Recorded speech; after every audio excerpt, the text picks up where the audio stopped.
Welcome to this National Signing Day special with the Fanatic Sports Network, Coach I, Stat Guy, and we've got our friend in here right now, SEC Mo, a creator for the SEC and Arkansas Razorbacks. Welcome to the show, gentlemen. Let's talk National Signing Day, recruiting, big day around the country for everybody. It's the day you get your hopes up a little bit. What do you guys think? What were your thoughts on everything today, Coach I? Yeah, man, you know how it is. Hey, welcome to the show to all the viewers, man. We're gonna get into a lot of teams tonight, man, and some of the big surprises, flips, and things of that nature. But just overall, you know how it is coming off of signing day. Everybody's waiting to see if they get the big fish, if they flip some people, lose some people, what their rivals are doing, even. And then, leaving the day thinking, hey, man, these guys can help us out next year. So they feel a little bit better about themselves. But when in actuality, probably only about 5 people out of the class are really going to contribute. Yeah, I guess I understand that. You're in a little bit different position than what some of the folks in here are. So, don't be complaining about these things. Even at Oklahoma, they're building, trying to, as Kimberly Kayes said, building to get the future. They've added a absolutely wonderful defensive front, that they've been really working hard towards. But there's still, room to grow, obviously. Stat Guy with his South Carolina Gamecocks, they've been really busy in the portal, right, Stat? And then they picked up some big recruits today, so we'll get into some of that. Might have some other guests pop in here in just a minute. Arkansas is a big question for me, SEC Mo. We've been kind of wondering, what is it? What are they going to look like? We'll let you kind of jump into the Razorbacks a little bit as well. But who do you think won? Everybody, just before we get started, who do you think won the day in recruiting? I mean, obviously, big flip for Georgia. You had a big surge by Alabama late in the last few days. And really, I mean, you could argue a few different schools, but let's get a winner who you think really kind of won the day starting off. We'll start with you, SEC Mo. Me personally, man, I'm not even going to entertain Georgia or Alabama because we already know the rich always get richer. Right. I feel you. Yeah. But from a mid-tier, second level SEC team, I'm going to go with Ole Miss and Missouri. Man, they're tied for the best, the biggest winners of the day. Man, Ole Miss went ahead and flipped Norlil White, which is a highly touted athlete from Arkansas, and Missouri flipped another wide receiver, Courtney Crutchfield from Pine Bluff, Arkansas. So I think that from a competitive standpoint, man, especially with everything we have going on with the expansion of the 12-team playoff and expansion of the SEC, I'm going to go with Ole Miss and Missouri as my biggest winners for the day, fellas. I actually really like that. Yeah. Go ahead, Coach. Go ahead. And actually, if you add in transfer portal, because that's been the last week and a half, 2 weeks, right? Ole Miss is definitely up there with the recruiting class and things of that nature. I am going to go with one of those low-hanging fruit, but it's not Georgia, Alabama. I'm going with Ohio State because they held on to Edric Houston. Alabama made a huge push to get Edric Houston late in the game, and he decided to stay. Now, according to reports, Jeremiah Smith has decided to stay but has not sent in his national letter of intent yet. So that could sway my decision a little bit if he chooses to go elsewhere. But as of right now, they have him. So, and I think if they lose those 2 recruits, regardless of what the rest of the class looks like, that would have been a really bad look for Ryan Day to lose, that guy, especially considering, early on in the process, they lost the same guy that we lost, Dylan Raiola, and now they're kind of scrambling in the portal trying to get a quarterback, even though they got Devin Brown on staff. But I would say, as of right now, unless Jeremiah Smith changes his mind, I'd say, the winner of the day is Ryan Day, kind of saving his job. You can't lose to Michigan 3 times straight and then, lose big recruits too. Like, that's not going to get it up in Columbus. You know what I mean? Okay. Stat. Yeah, I'm gonna go with some more low-hanging fruit. Give me Hugh Freeze and Auburn as the winners of today. Now, look, we all know Hugh Freeze's reputation. Auburn will pay for this in about 4 or 5 years when they're not going to the playoffs. But as far as today stands, he's definitely a winner. I don't think that there's any question about that. And I'm going to stick with some of the guys that, you didn't really expect probably coming into the week a lot on. Coach I, you may not like hearing this, but Dylan Raiola makes Nebraska get a really serious class. They jump up to the 21st overall. Matt Rule has been busy, both in the portal and obviously with his high school recruiting. Being a legacy kid, his dad played center there, and he's got an uncle on staff. Probably did not hurt, but I think that was huge for the Cornhuskers, man. This is a team that has not been relevant in a very long time, and Matt Rule is trying to make sure that they are relevant. And picking up not just Dylan Raiola, but also Carter Nelson, the tight end from what is that? The Nebraska kid that's 6'4", 215, just big target for him out there. And that's what you really want to do when you get a 5-star quarterback coming in there. They also got one of the top linemen in the country, and Grant Bricks. As an Oklahoma fan, that's one of the ones that kind of stings us because they were really definitely in position to kind of grab him up, but he stays home in Nebraska as well. He's going to be protecting that big time quarterback they got there. So big move today by Matt Rule and the Cornhuskers, I think. Yeah, I think that was a good move for the Cornhuskers. I really like Dylan Raiola. I'm not like one of these dog fans that's like, oh, he wasn't no good now that he's gone. I liked him before he came. That's my bro right there. Shout out to my bro Mazio. But I liked him before he came. I still like him. I'm not as hurt as some people, because we got Ryan Puglisi.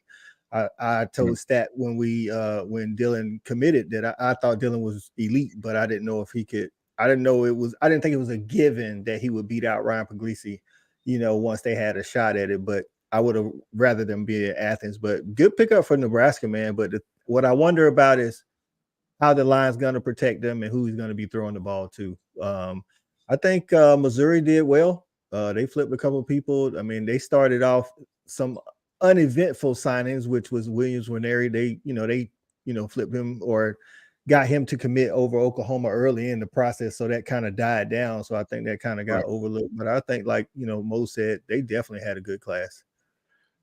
No doubt. And just to add in there, aside from that tight end, they were able to pick up there at Nebraska a couple of big time receivers as well. You had Devon Hall, also another Nebraska kid, but he was a number 4 recruit. They killed the state, and we talk about this a lot, Coach I, that you got to win your state. No matter where you are, you got to make sure that you're dominating your own state, and so they were able to do that as well. And so, they were able to pick him up. Devon Hall, big time receiver, 180, 6'1.5", 180 pounds. He's a speed guy. And then they also added Ja'Cory Barney as well.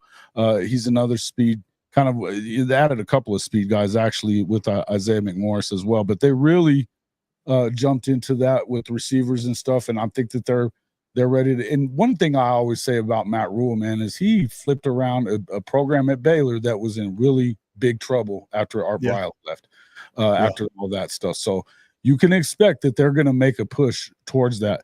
Wanted to welcome into the show from the Sharp Shooters podcast, Mr. Brinsky Sharp.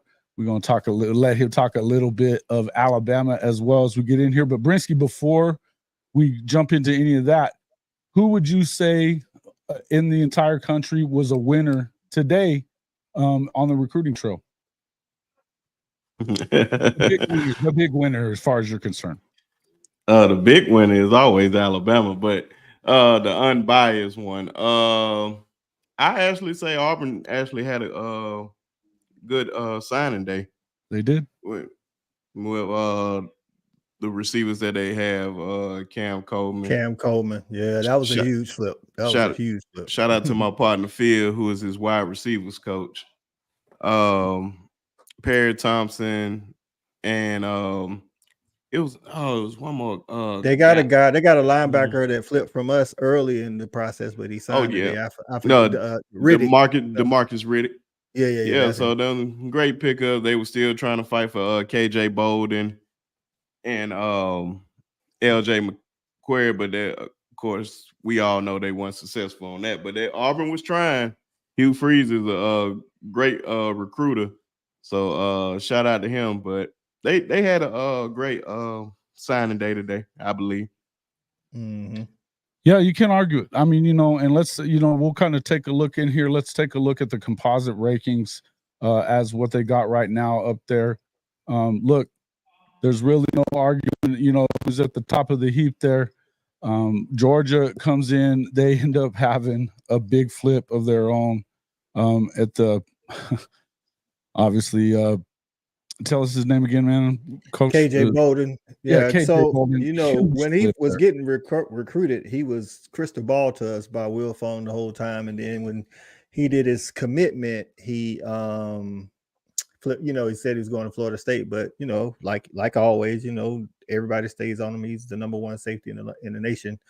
And we heard rumblings the last 48 hours about Kirby making a push, but I didn't believe it until they actually what I'm saying, they actually flipped him today when they showed it on the screen. That's a huge get for us because he's from the state of Georgia. The last 3 safeties from the state of Georgia have been the number one safety in the nation. We didn't get Caleb Downs. This is a big miss for us because he's a baller. He's been balling out this year, freshman All-American. But we did get Malachi Starks, the year before. So KJ Bolden kind of softens that blow from losing Downs last year. Right. Also, I mean, you look at their top 5 players, 6 players. They're all defensive stars, right? I mean, we got the number one safety, the number one linebacker, and the number one corner.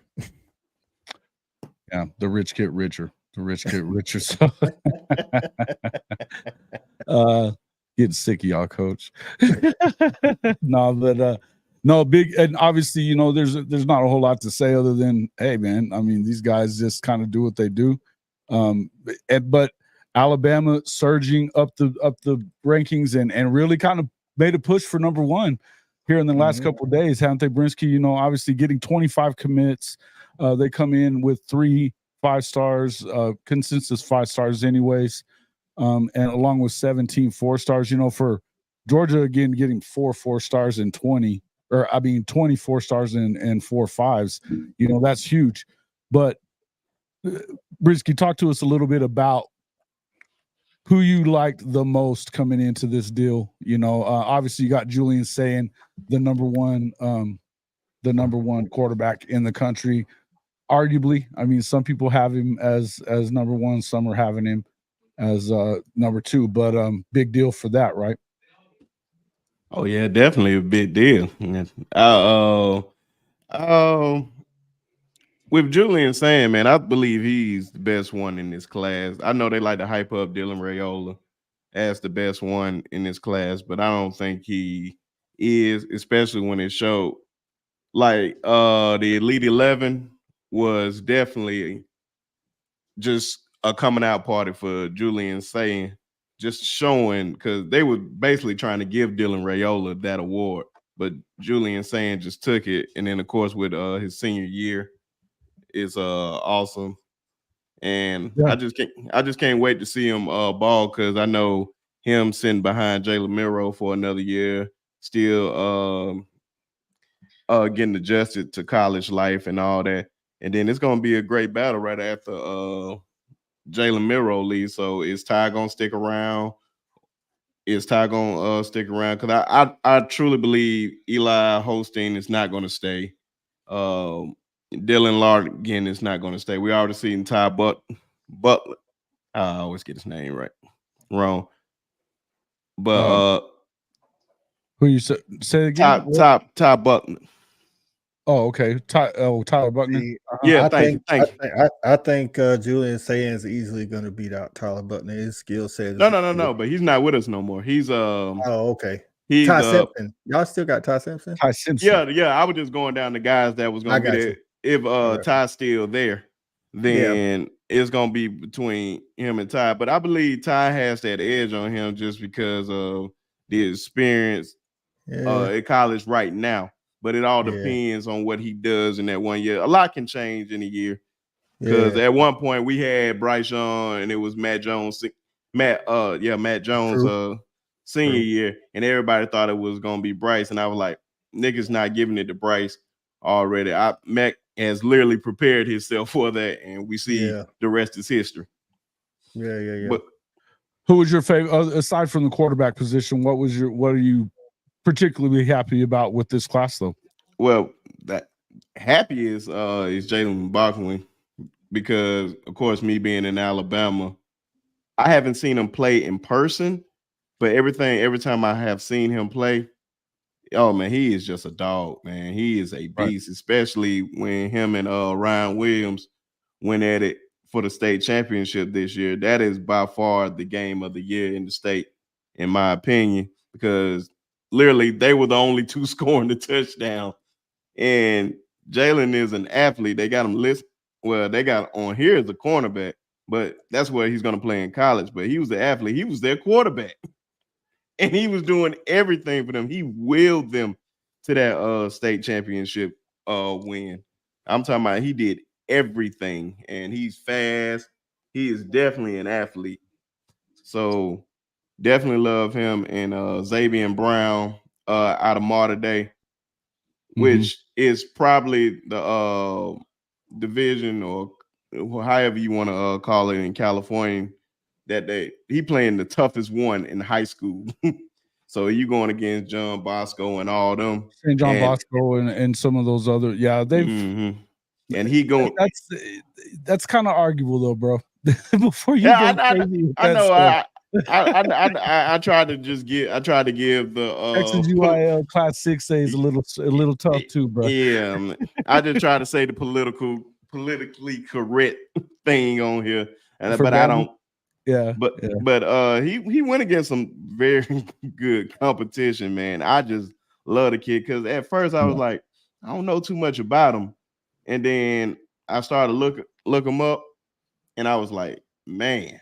So throughout the season, I was just loving everything about him, man. He is definitely going to be a good corner for us, and he may play a little nickel, star position for us.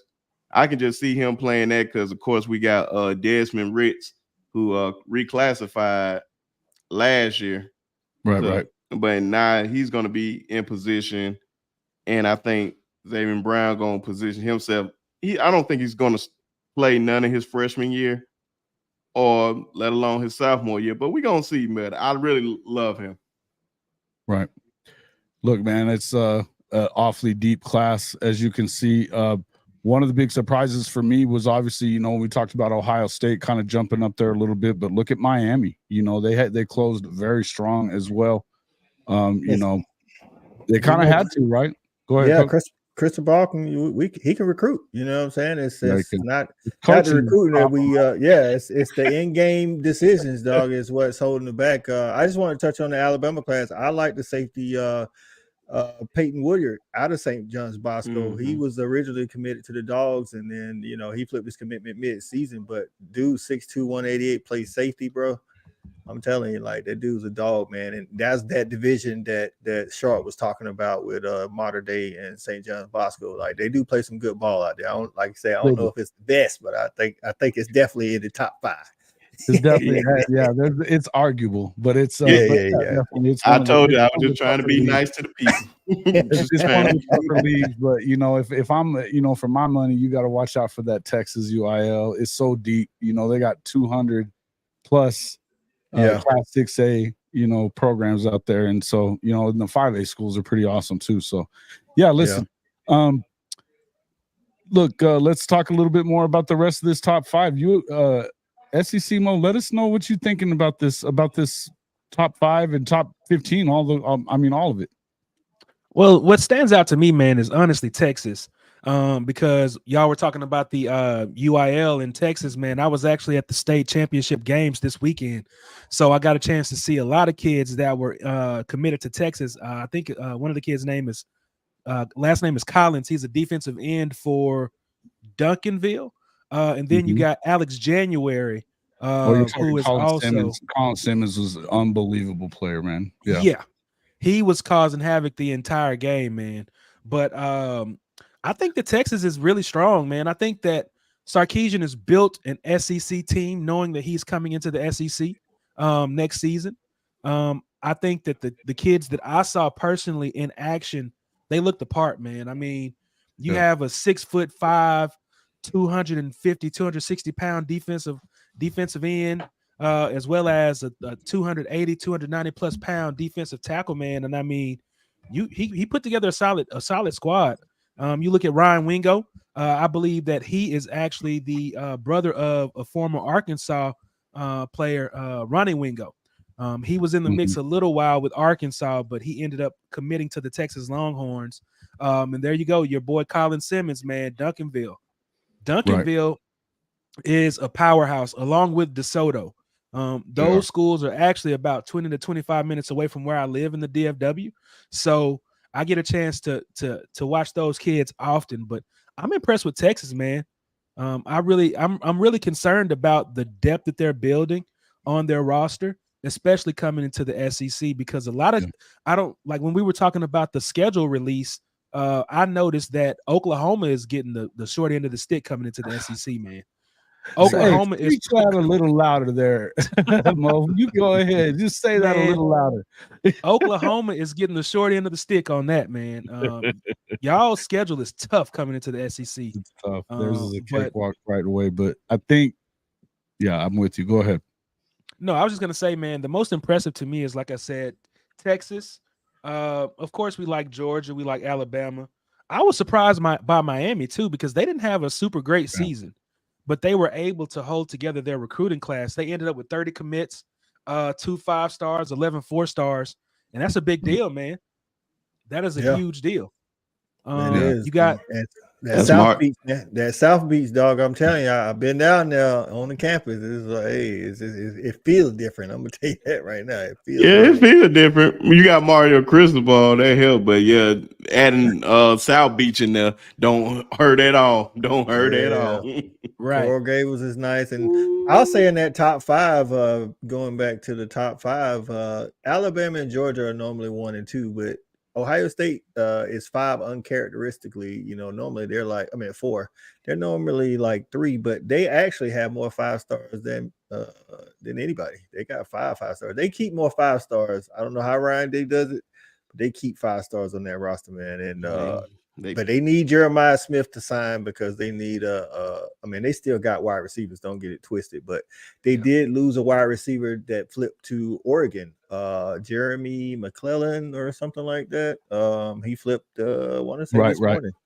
So that was one of the big flips of the day. So to Oregon, that was yep. I saw that earlier, and obviously, they. Look, man, the Buckeyes are going to go in there and pull guys year after year, but they did again, shocker that they go in and pick up the, a 5-star wide receiver, because that's just kind of what they do every year, and Graham. And holding on, though, I think holding on, like you said earlier, to Edric Houston was a big deal for them. That was huge. Something that had to happen if you're Ohio State, right? I really think that was huge. Aaron Noland obviously coming in at quarterback, they got an opportunity there with him. I think they really like who they got right now. I think there was a reason why you saw them lose their, a starting quarterback going into the portal and ending up at Syracuse. We'll talk a little bit more about that later, but but there's a lot of people out there that really like what they're seeing from Aaron Noland, particularly going to a guy like Ryan Day. I think it's huge. Stat guy, I wanted to jump to you real quick, though. Looking at this top 8, top 10, what stands out to you?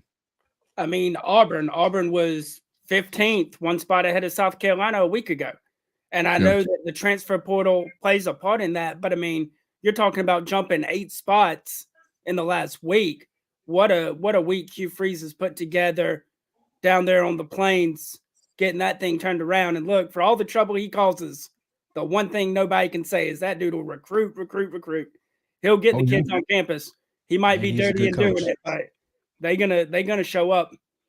I mean, you look. I mean that Cam Coleman flip today. It That just was- like set it off. That was tremendous. Yeah, and I'll be honest. Once they did that, I kind of thought that they were going to flip. I thought they were going to be the ones to flip KJ, and that KJ Bolden was going to flip from Florida State to Auburn, and they were going to pull a midnight miracle. And I mean, you can't count Hugh Freeze out. If he gets a phone call in the 12th hour, he stands a chance.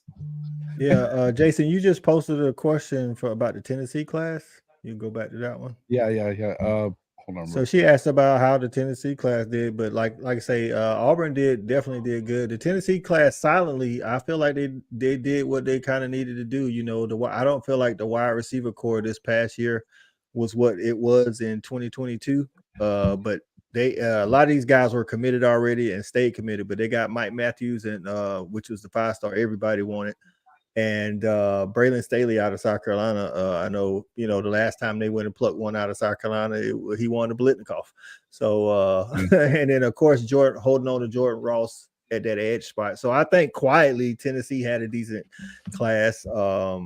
As far as they got the 21 guys signed, but, they'll probably be in the portal for some more guys too. Yeah. Well, they needed to get some receivers, right? That was one of the things that you talked about that, this past year.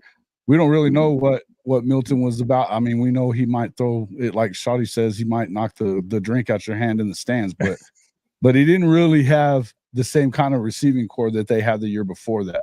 They still finished 8-4, held on to a top 25 ranking. I think that, of course, being an Oklahoma guy, we're kind of partial to Josh Heupel a little bit.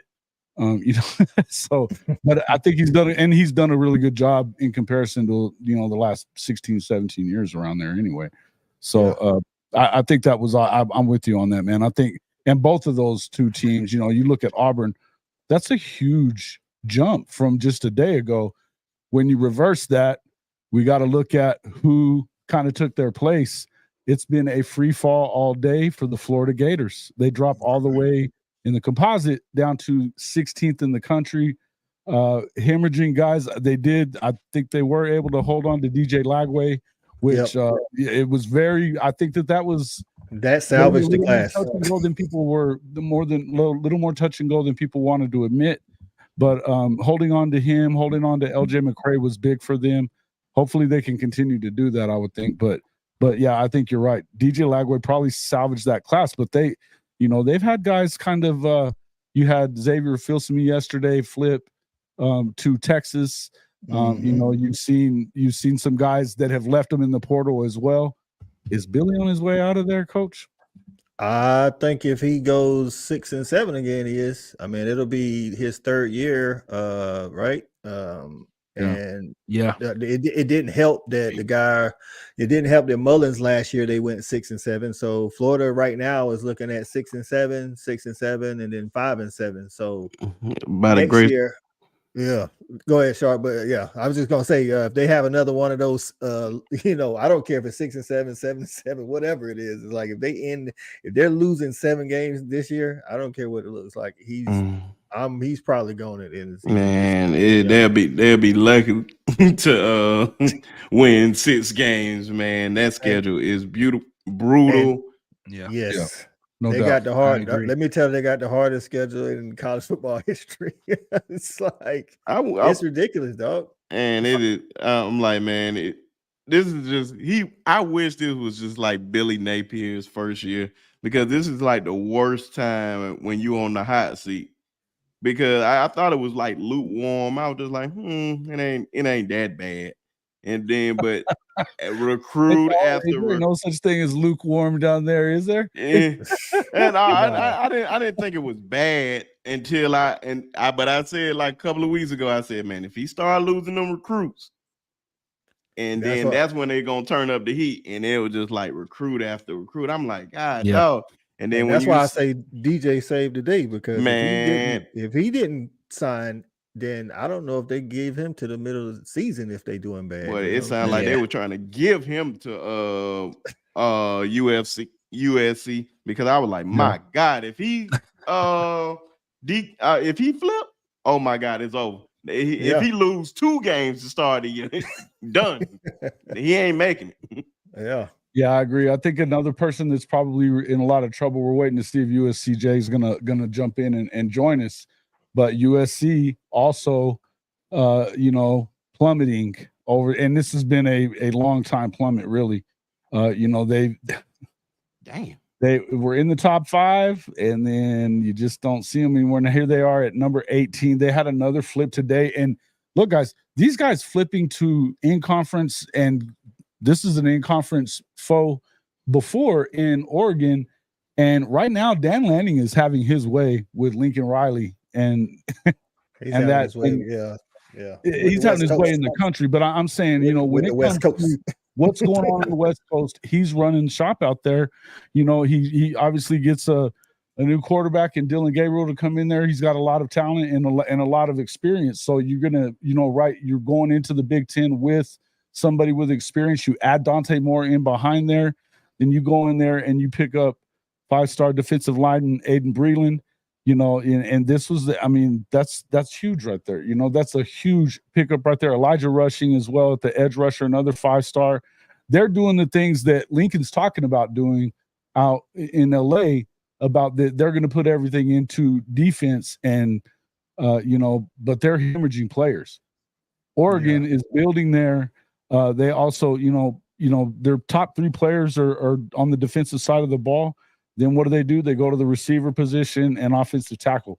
This is a strong, solid recruiter. We're going to, I think that Lanning could use some work on some of his gameplay, but this is another one of those coaches that is, announcing his presence on the national scene right now. Yeah, he's hot. Yeah. I think that for me, I took notice to Lanning when he absolutely crushed Colorado. He took all of the wind out of those sails, man. And to be honest, like you were saying, I mean, I don't know which ranking I'm looking at right now, but it shows that they have 30 commits with no 5-stars. But I'm looking at 5 stars right now. Yeah. Yeah. But I mean, I'm impressed with Lanning, man. I mean, he was a hot name for a while in a few coaching searches, but he's got a good situation over there at Oregon, man. I don't see him leaving anytime soon. Yeah. No doubt about it. No doubt about it. And Coach, I threw a link in there for you to come in and talk a little bit if you want to. But let's talk a little bit about that as well. I mean, look, no doubt about it that this Notre Dame team, they added, they got rid of that offensive coordinator. One of the prerequisites for them getting good, as far as I've been concerned. But Notre Dame is able to jump into the top 10, and even in front of head coach LSU. That's a big deal for the Fighting Irish. They go in and they obviously picked up Riley Leonard in the portal to play quarterback for them. They have a pretty good young guy coming in, but they go out and pick up CJ Carr out of Saline. I think that's Lloyd Carr's grandson. He was an Elite 11 finalist. He signed today. It's been kind of no frills because he committed early in the process, but that's huge for Notre Dame to get that guy. I mean, he's a legacy at Michigan.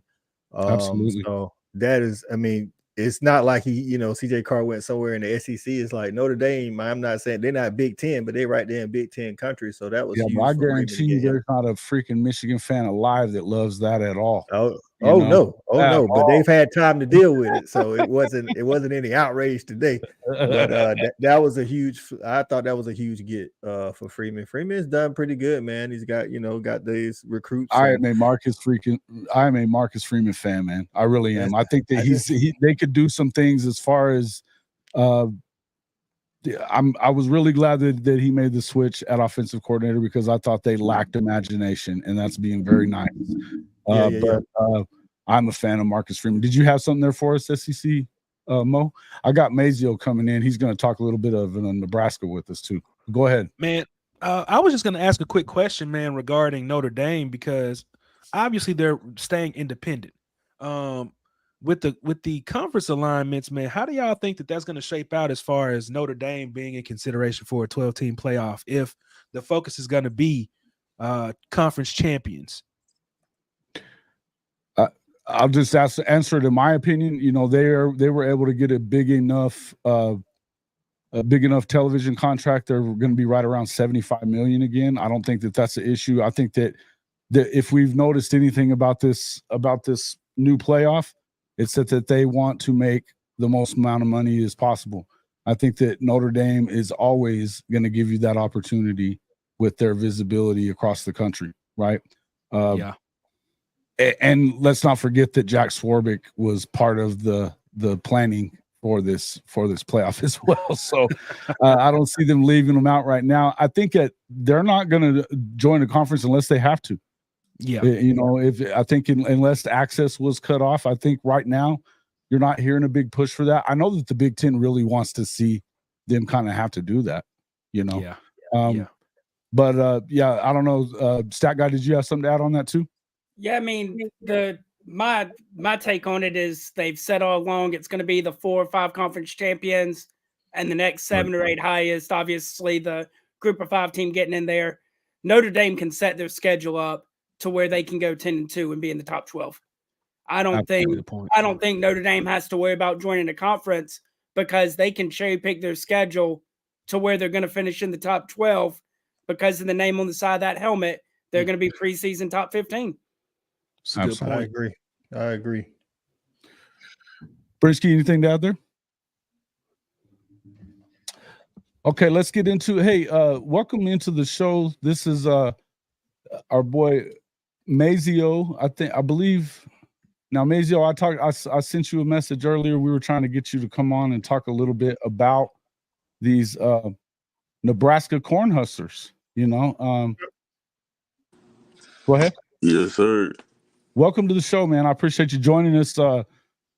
Been a while since you were able to really be super excited about what's going on out there in Big Red Country, right?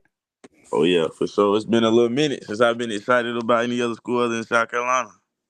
Oh, this is okay. So hold on, Jason. This is my nephew. This ain't Mazio from the Nebraska side. This is my nephew, the recruit. Okay, so, my bad. Hey, so welcome to the show, man. My godson, my nephew. Hey, you know what I'm saying, top wide receiver in South Carolina that signed with South Carolina today. How you doing, Neff? Hey, man, I'm doing good, man. Been a long time coming. I know it. You glad it's over? Hey, I'm glad it's over, man. I'm glad I can finally start doing what I do on that next stage. That's right. So I know it's been a long time coming, man. Talk about the toll that the recruiting process take on you. I mean, honestly, if you let it, recruiting process can take a big toll. That's why you see a lot of kids getting off social media when they get recruited. Because I mean, fans, man, they don't mess around, and when you messing around, they come after your neck. So I mean, the recruiting process, boy, it was hectic. But once you get it narrowed on down, then that's when it'll be easy to carry on your shoulder. I got you. So did any schools kind of like make a late push for you or anything? I know some schools probably stayed in contact, but did they try like this last couple of weeks or so? Definitely. I mean, you know, schools like Alabama, I mean, they never stopped keeping in contact till they knew that I was definitely signing with South Carolina, man. I mean, it's a lot of schools that like to stay consistent. And I mean, but I knew where I wanted to be at though, so I didn't really entertain it. So tell the people what was it about South Carolina that made you pick South Carolina?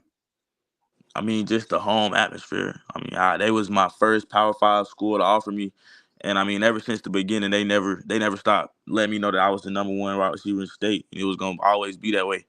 I never felt like I had to worry about anything with the coaching changes, with Step leaving or anything. I feel like he's gonna be there for a while. Now that he's got me, he isn't just gonna up and leave me. You know what I'm saying? So I trust the program and I trust the process at South Carolina. I got you. Okay, so a couple fun questions. Okay. We know you enjoyed South Carolina, obviously, but what other visits did you enjoy? Ah, man. Let me think. Man, I've been a lot of places.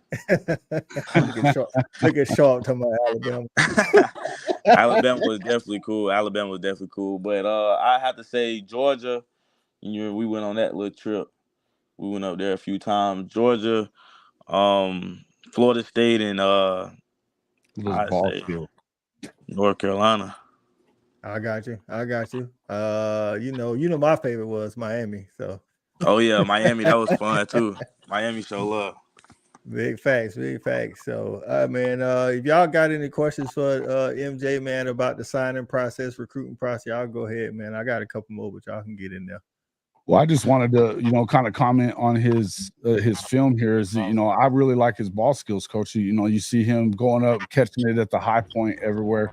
And he's, good speed, but good body size. And he really just kind of keeps that ball out away from his body, make sure he catches it with his hands. And that's definitely a trait that you want to see out of, Division One. Yeah, I mean the long arms and the hands is that's his what I'm saying, key to success, man. So and like definitely a immaculate route runner, what I'm saying? Yeah. Played in high school with now wide receiver Tyler Brown, his first cousin, man, and they was a danger on the field together. So MJ, like I know you played for Raw 7-on-7, man, and I know you made a lot of friends on the way. On the recruiting process, and y'all probably have multiple group chats and things. Do y'all like share information, with each other, like which coaches might be a little shady? You ain't got to call no coaches out, but that kind of what schools to visit, what to do when you go, things like that. Oh, for sure. Yeah, we got a little 24 group chat. I mean, everybody you can really name in that group chat. I don't know if it's broadcasted like that, but I mean, it's a lot of dudes in that group chat. They be texting in all the time. I'm not really a group chat type of person, so I don't really be active in it. But I mean, I be watching the conversation, and they definitely be spilling some tea about some schools for sure. I got you. I got one for him, man. Man, for one, congratulations to you, my brother, man. Just for even being the top guy. And of course, I'm a big Alabama fan, man. And just the simple fact that they went after you just lets me know how great of a player you are. Because they ain't just going after no scrubs, and that lets me know how big of a dog you are. Appreciate that, man. Even though you coming to play us in Tuscaloosa, man, I'm gonna show keep my eye out for you, man. Congratulations, man. I'm just happy for you. Thank you, man. I appreciate that, man, for sure. Mm-hmm. Big facts. Was it a tough decision there to do that? I mean, obviously being close to home, that seems like a big deal, but I mean, you had a lot of guys that were making a push, like you said. Was it a tough decision to go ahead and stick with the Gamecocks? I mean, originally I committed to Tennessee. I was a Tennessee Vol for a few months, and I mean, when it got down to it, South Carolina never stopped coming after me. They never stopped letting me know and emphasizing that that's just where I need to be. They told me that I didn't have to go out of state to make another team great. I could do the same thing I do out of state, in state. You know what I'm saying? And Coach Beamer and Coach Stepp do a good job pitching that to me, and just the idea that I can be a legend in my own state. You know what I'm saying? Where I'm born and bred. So I mean, when it came down to it, man, going to South Carolina, man, it wasn't a hard choice at all. It was just the right one. Man, I just want to say congratulations too, man. I didn't mean to jump in. I'm sorry. No. You're good. Please ask away. Ask any questions. Yeah, I had a quick question for you, man. Ask him anything except for how much money he getting. I wouldn't want to do that. We're not doing that. Coach, I gotta make sure to ask that one so he can take him out to eat and stuff like that. You about to watch your wallet there, Mazio. Can't disclose that. So we don't want to. So just like I said, congratulations, man. It's a big deal for you to sign with your home state, just to make that team great as well. Now, are you planning to get to campus early to get in that playbook? Do you plan on trying to make the spring game, or are you just planning to get there for fall camp? Well, I completed high school in my junior year, so credit wise, I was already done with high school my junior year of high school. So the only reason I was still in high school another year was to play my senior year. I didn't want to go out playing my junior year, not being able to experience being a senior. So, I mean, I was really taking classes that really didn't count towards my transcript. So now I'm going to graduate in January. So, Mazo, you still with us? Okay. Yeah, he there. Yeah. So he's going to be an early enrollee. So okay. Man, that's congratulations, man. I'm going to keep my eyes on you, man. I'm going to keep my eyes on you. For sure. Well, yeah, we'll get to catch you whenever you get to Norman this year. We'll be there for that game. Stat will be there, so we'll be able to catch you whenever you get out there to the game at Oklahoma. Excited for you, man. Really cool. Great that you were able to kind of go through this whole process and everything and get recruited the way you did. But I can't blame you for sticking with the home school. Good for you, man. Congratulations. Thank you. I'm gonna hop in there real quick. Go ahead. Hey, MJ, man, it's Jeff, man. I just want to congratulate you first of all on being the first one to get their NIL shot in the Beamer. I know y'all had a little competition For sure. That shows you what kind of dog you are. And then second of all, my question is, you're gonna put up better college stats than your brother? Hey man, I'm gonna have to, man. We keep that competition in the fam, so I gotta go get them, man. Hey, that's all I need to hear. You know it. Well, I think I only got really one more question for real. Well, later on down the line, if Coach don't mind and you don't mind, I wouldn't mind trying to interview you, man, especially way before the Alabama game. Yes, for sure, man. Just hit me on Twitter. My Twitter is DMazio Bennett. Just get me on there, and then we'll set up something, man. We'll set up something. And just shout out to Coach. I can tell he's a solid brother, man. So I know you a solid guy too. And once again, man, congratulations. Thank you, man. Appreciate you. For sure. Anybody Coach, else I'll got pass it on back to you, man. Don't pass it back to you. And Coach Roy Boy, you got anything for Mazio? Yeah, I just wanted to say a huge congratulations. Golly, what a great place to play. And I'm super impressed with you saying you graduated last year, basically. Yes, sir. That's certainly impressive. And, again, be a great college football player that I think you're going to be and continue to stay on those academics. Yes, sir. I appreciate that. Congratulations to you, buddy. Thank you. I appreciate you taking some time, man, to come chop it up with us, man. I'll get you sharpshooter information so you can get on his show and anything you need on that front. Gotcha. You already know. I already sent the congratulations, but I'll tell you in front of everybody. Everything you do, you earn and you deserve. And I couldn't be a bigger fan. Going from watching you tag along with the AAU team when you was younger. To now, man, and I just want to see you go out there. I'll be rooting for you, but I won't be rooting for the Gamecocks. Oh man, I appreciate that. That's all that matters. That's real. Yeah. So we definitely appreciate you, man, and I'll be in touch with you, dog. For sure, man. I'm gonna holler at y'all later, man. Y'all be easy. Peace out. Good luck. Good luck to you, sir. Have a good one. All right, man. That was very cool. Getting to one of the top recruits in the country right there. In Mazio is, hey, look, man, watching his film there, Coach, that boy can ball. Listen, man, his high school made it to the upper state championship in South Carolina in 4A. And if it wasn't for him, they wouldn't have. I don't even know if they'd have won, half their games, to be honest with you. It was like whenever they needed it, he played. He's a wide receiver, but his senior year, because some of the talent, they still were talented, but some of the playmakers kind of left. So he had to play wildcat, running back, wide receiver. It was like whenever they got inside the red zone, it's just like you got to give it to Mazio. So yeah, it's like the best player always gets to play everywhere, right? Whenever you in some of them high school games and towards the end of the year, man, stick him in everywhere. big fact. You got to do what you got to do. You know what I'm saying? So man, I'm super proud. I'm a big fan. Man, the best thing about this time that because I know my man, for one, shout out to your nephew, man. I know you feel proud about it, and I got a nephew that's in high school right now, big in Alabama, so definitely gonna return the favor to you on that. And so just the whole experience for these guys, man, just that they can get scholarships just to even go to college, it's just dope. It's just a dope experience in its own right. And I'm like, man, don't take nothing away from these guys. I hate when parents just try to make it about them or whatnot. Those guys, they let them enjoy this day, because this is like literally their final. Well, it ain't. I would say if it was the old days, it's like really their final chance to just like pick where they want to go. But in this new age, we know they can just transfer and all that. But it's really dope, man. Yeah, man. His mom and dad are good people, man, and they raised him right. And just they let him, steer that whole recruiting process. I'd call his dad. I'd be like, where you going, this weekend? He'd be like, man, I don't know. He ain't even told me yet. He's like, I know when he tell me.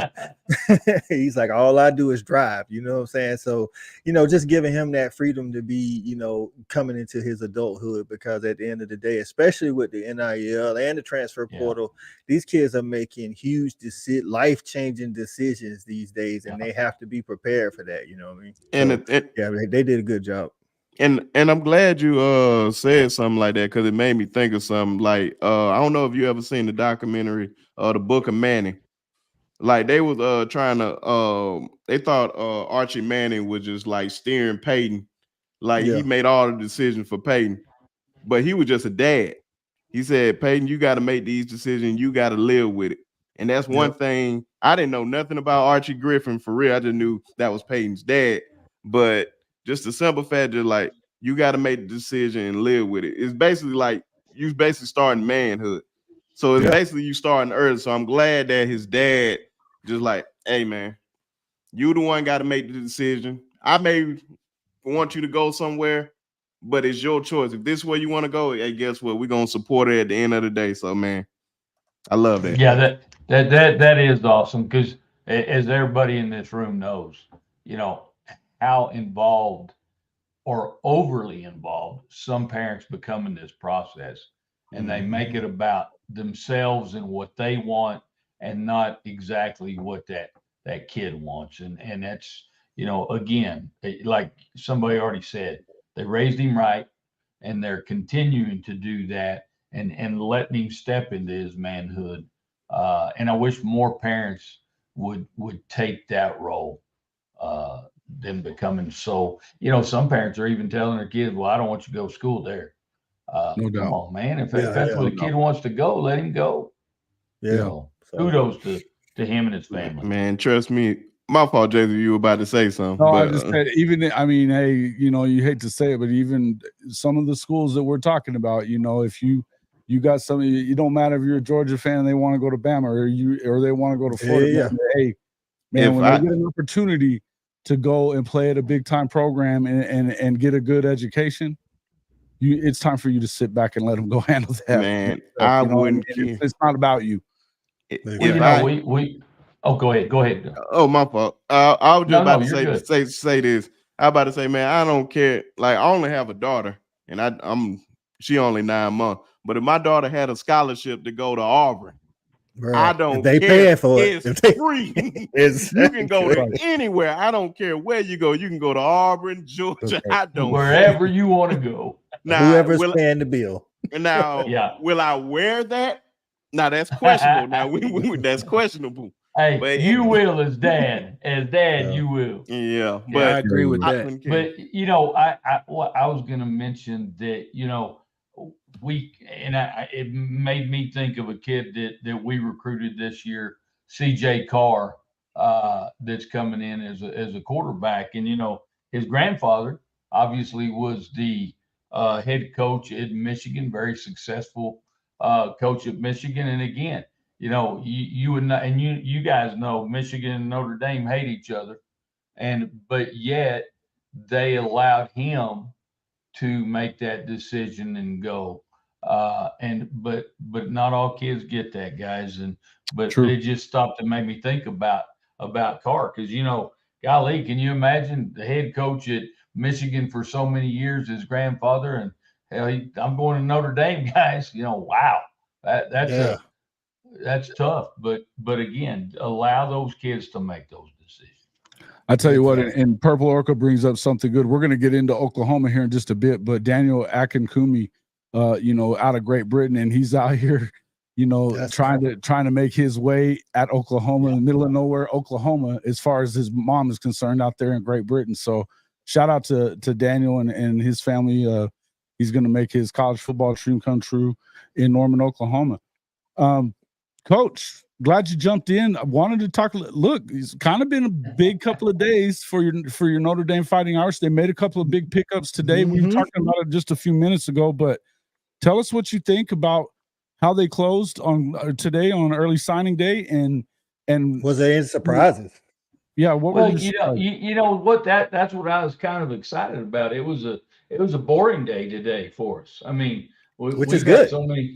Yeah, exactly. We've had so many crazy things going on lately, and so a boring day was a hell of a deal. So no, I was excited. We got everybody we were looking for, and the thing is that we continue, and Marcus is doing a great job with him and his staff of continuing to elevate these recruits because golly, under Coach Kelly, we didn't recruit that well. I think we had one class maybe back in, can't remember, it's 15 or 17 that recruited well, but no, Marcus he's selling it and he's getting it done. So no, it was a good day for us. Yeah, and I think that he's done a better job year after year, Coach. I mean, I think, we've talked about the learning curve that it takes for coaches in their first head coaching job, but I think that being able to make that tough decision and kind of part ways with the tight ends coach who became the offensive coordinator after what happened last season, I think that it was important for them to make a move to get an offensive coordinator that had a little bit of an imagination. Well, and I'm excited about that opportunity for new offense coordinator and see how that goes. We hired Lauren Landau as our new strength and conditioning coach, and he's got I think he was a strength coach for the Broncos for several years, and he's he's worked a lot of individual work with with some great NFL athletes like McCaffrey and others. And I think, and you guys know this, if you can hire a good NFL coach into your program, that just also picks up your recruiting and improves that area, because now you can sell the kids on, we've got coaches here at our university that have coached at that next level. They've played at that next level. And when you can sell that to kids, that's a big selling point. And so I think our recruiting will continue to improve and pick up. So it's just I talked about CJ Carr. I think we got a great quarterback in the process with CJ and the guys that we already have, which obviously we brought in Riley Leonard. Saw some people up in Ann Arbor with that one, don't you think? Absolutely. Absolutely. and I hope we find a way to get their ass on our schedule soon, so he can go down there and tear their ass up. Yeah, that'd be good stuff. I bet you Lloyd's in deep trouble out there, isn't he? Yeah. They might not be happy with him. Obviously, with CJ Carr, that's big. But I mean, talk about this class. Who were some of your highlight players that you really liked overall, Coach? Well, I really liked the linebacker out of California, from St. John Bosco. Yeah, I really like that kid. I think he's gonna. I think he can actually come in and help us immediately. I think he's at that level, more so than anybody on that schedule. But we brought in a couple of wide receivers that I think are very talented. We got Aeneas Williams in from out of Missouri. I think he's a really good running back. We got in, Kedron Young out of Lufkin, Texas. Boy, that kid can he can ball. I'm telling you, he can play some ball. And so, I think, and again, we had some other ones mixed in there. We have an offensive lineman out of Massachusetts, Gerby Lambert, that he's another one that I think is going to come in and make a difference. Probably a backup early on, but still, I think he's one of those kids that can really help in the O-line. So, and I think that's the other thing that they did is they they're very specific as to the kids they wanted and the positions that they recruited in. So, sure. No, but man, I could go on and talk about others, but those are the ones that really kind of stood out to me. So Viliamu Asa, that is, I believe that is the nephew of our friend of the show, Big David Uyunglele, who he actually had a tweet out there talking about him last night that they were getting a really good one as well. He has blown up out there. Him and Mateo, when they were both back there playing linebacker at St. John Bosco, were wreaking havoc all around. I think that's a big get for them. But when you look at the overall, they had 5 top 100 guys and one guy that just outside of the top 100 in the overall composite. So, I mean, it's clear that Marcus is definitely getting the job done there. As far as the recruiting trail is concerned, now you just want to kind of see them. But now we got to coach them up. Now we got to coach them up. We got to make that change over onto the field. Absolutely. But at least we're recruiting better athletes, and I think that'll help. And I think Marcus is slowly, we've talked about it. He's slowly getting the coaches he wants in there, and there's been some transition. So I tell you what, I think he's doing a hell of a job. You hear people moan and groan and complain, but from my perspective, the guy is doing an incredible job. Yeah, you got to love it that he finished in front of Brian Kelly there in the overall rankings for the signing period. So who's Brian Kelly? Right. Same. Yeah, I get it. Folks, we want to thank everybody for coming in and checking out everything. All of the folks in the comments. I know we hadn't been getting to a ton of your comments here, but there's a bunch of you guys in here, so make sure you have hit that like button. If you hadn't already wiped your feet, wipe your feet before you come in this house. Come on now. We enjoy bringing you this content, week after week, day after day. And I definitely want to thank all my guests here as well. It's this is one of those days. It's almost like Christmas, right? I got the lights blinking and stuff behind me back here, but this is almost like Christmas. You're opening your presents a little bit early here. I'm gonna go ahead and jump into to my Oklahoma Sooners a little bit here. Another big year for Brent Venables. And Brinsky, we could kick you right out of here. We've already talked about Alabama, got all we got to get from your ass. So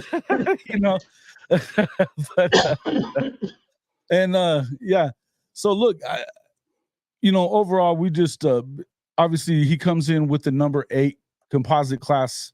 Brent Venables. This is the 3rd straight top 10 recruiting class coming in as head coach into a situation where the cupboard was not left, as full as a lot of people wanted to act like it was. To come in and flip it from 6-7, go 10-2 this season. I'm just going to share the screen here, but want to talk just mostly about what we always talk about is so important to go into the SEC with, and that is with it's up in the trenches, right? The biggest haul, I think, for Oklahoma, it was so big for David Stone because he's an Oklahoma kid, and there were so many expectations about him being able to come in and play for his hometown Sooners. But not only that, he has been a big reason why a lot of the other guys that you see on this list here have decided to make that move as well. Integral in bringing in guys like Nigel Smith, who I believe is probably one of the more underrated 4-star guys. I mean, if you can call a 4-star guy underrated at that defensive line position as well. Those 2 guys, I believe, are going to wreak havoc. And that was the biggest thing I think was so important for Oklahoma, was to be able to go out there and build up the defensive line, especially. We talk about the trenches being so important in the SEC. When you anchor it with David Stone, Nigel Smith, and you've got, Jaden Jackson, who played right alongside David Stone there on the defensive line at IMG. This is a load. There's a lot of guys that believe that Jaden Jackson is going to make a more immediate impact than David Stone is. There's a lot of people that do think that way.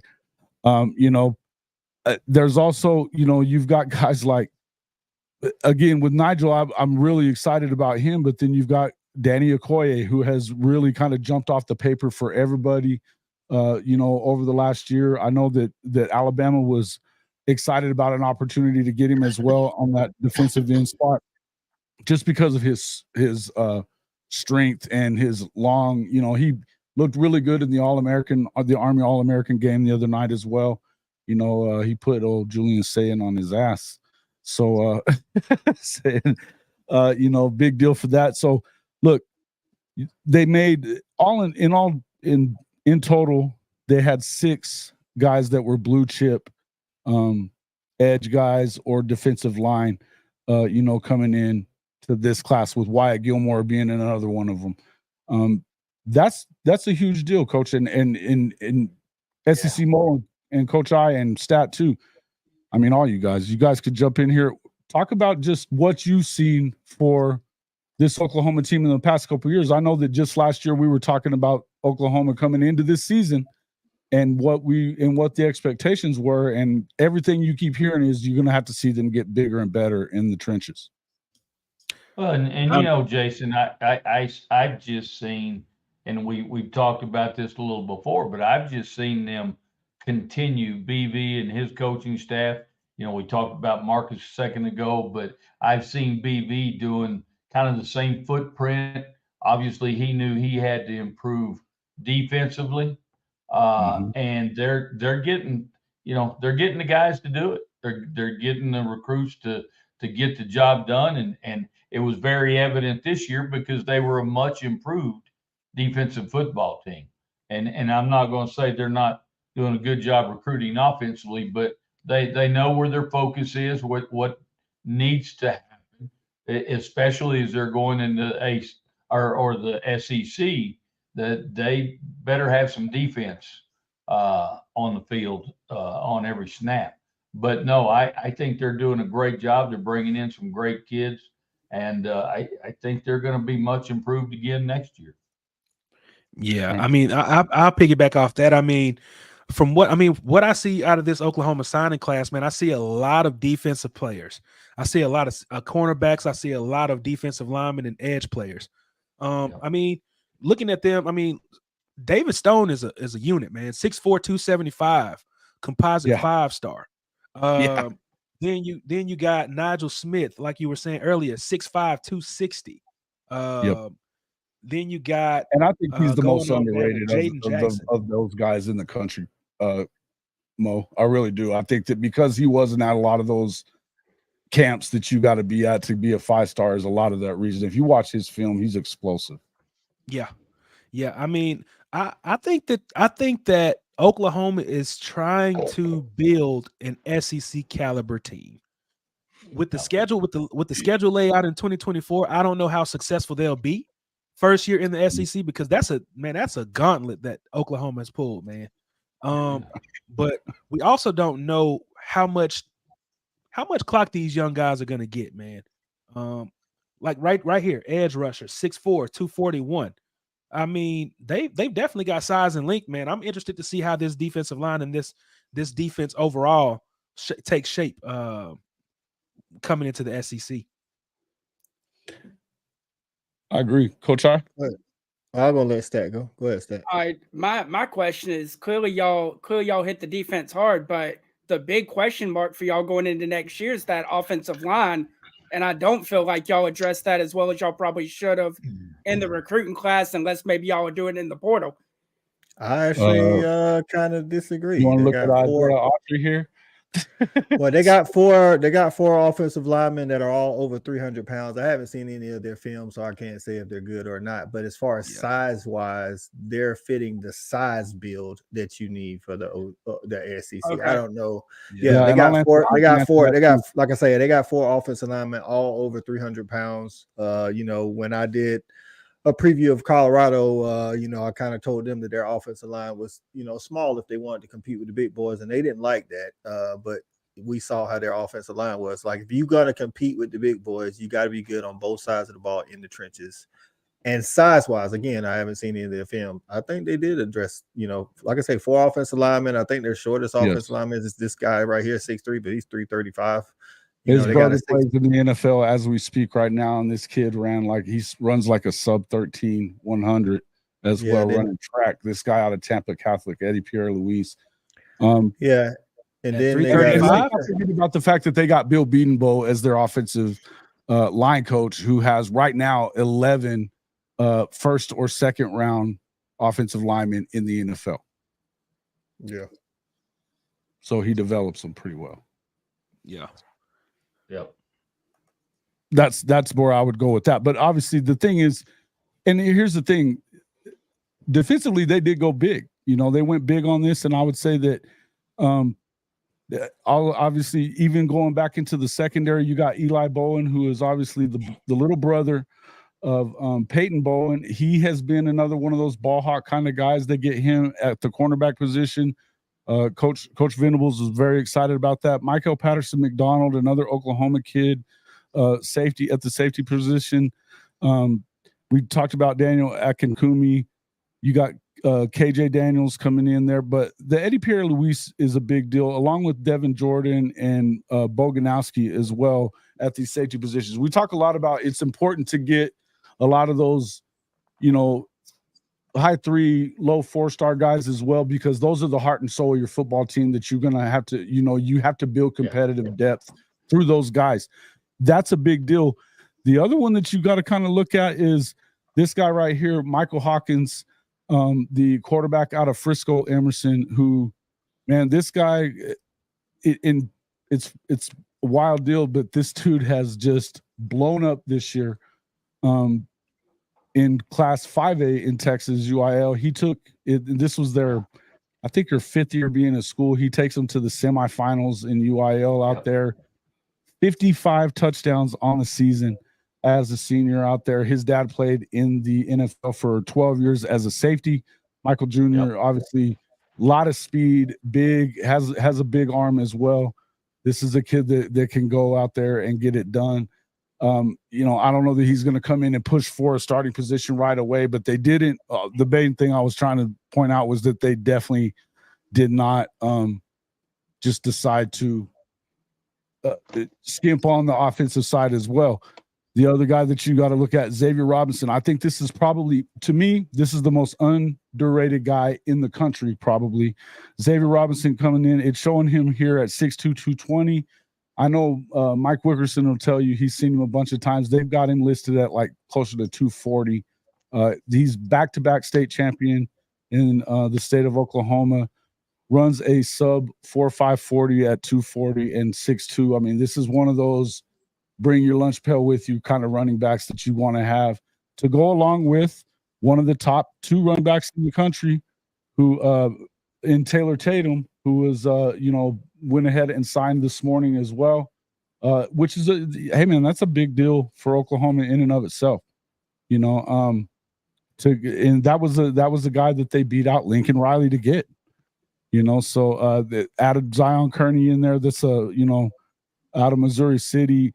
You had another Georgia receiver out there that they got as well, and then Devon Mitchell, the big tight end who moved up to the 2024 class. He was a top 5 overall overall player in the 25 class.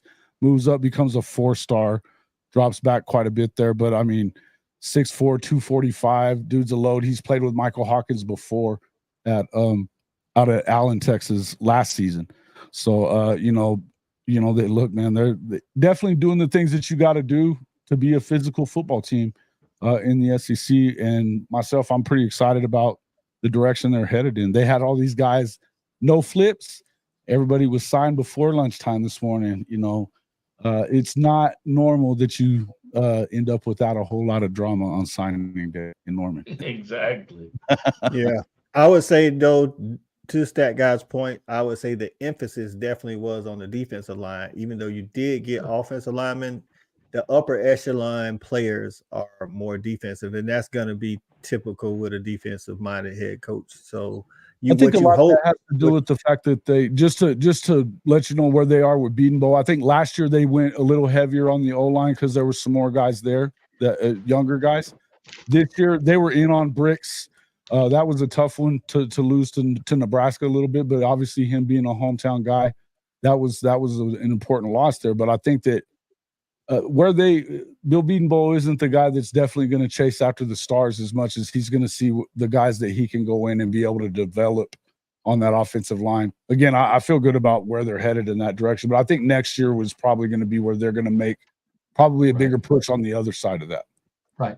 Well, and to go back to reiterate that what I said earlier is, they prioritize. They're going to prioritize what their specific needs are, and their specific needs were heavy on the defense, and then you start slotting in the other positions. But and again, I'm kind of like Coach I didn't see them just whiffing on the offensive line either. I mean, they brought in some kids.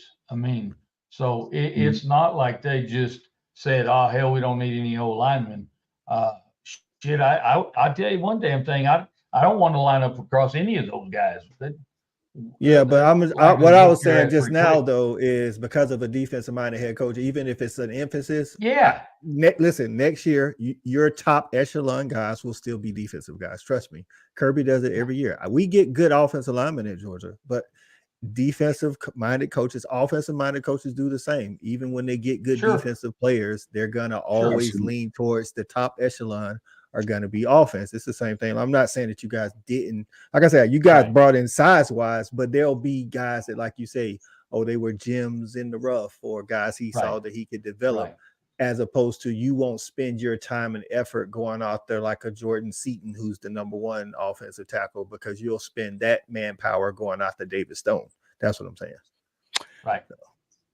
I understand what you're talking about. I would say that Bricks was right up there in as far as the rankings were concerned. I don't know how in they were with Seaton, and I think it's fair to make that point, is that a lot of folks around Norman have said the same thing. When you lost Caden Green to obviously Missouri, as it turns out, in the portal just this past week, you've seen a lot of folks have kind of questioned Bill Bedenbaugh and his inability to grab like the high 4s and 5-star guys, which there's not a ton of 5-star offensive line guys from year to year either. But but again, this is I would tell you that again, he has more guys in the first round and in the league right now than that are in a position of Pro Bowlers and all that kind of stuff as offensive linemen in the development size, that I definitely know that they don't concern themselves as much. But I think you're right about as far as BV's concerned. He's gonna the mandate for Brent Venables was to build this defense, no doubt about that, right? I mean, that was the most important thing coming in. So I think that's clear. Yeah. But guys, and I think sometimes we get too caught up in the pile of crap of 5 stars and 4 stars and 3 stars. And you can go back and look at your own football teams and see how many 3 stars beat out 5-star players to be players. And so, and again, who's making the call on that's a 3-star, that's a 4-star, that's a 5-star, and it also gets political. I agree with that, but I'm just saying, like, if it was reversed, if all of your top guys were offensive guys, y'all would be looking at Brent Venables saying that, he's doing the same thing that Lincoln Riley's doing. That's all. Look at USC, exactly. But, I agree. Ain't no need for us to, it's a tomato, but we got a lot of schools to talk about. So we definitely do. But I think the good news is that you've had good recruiting on both sides of the ball.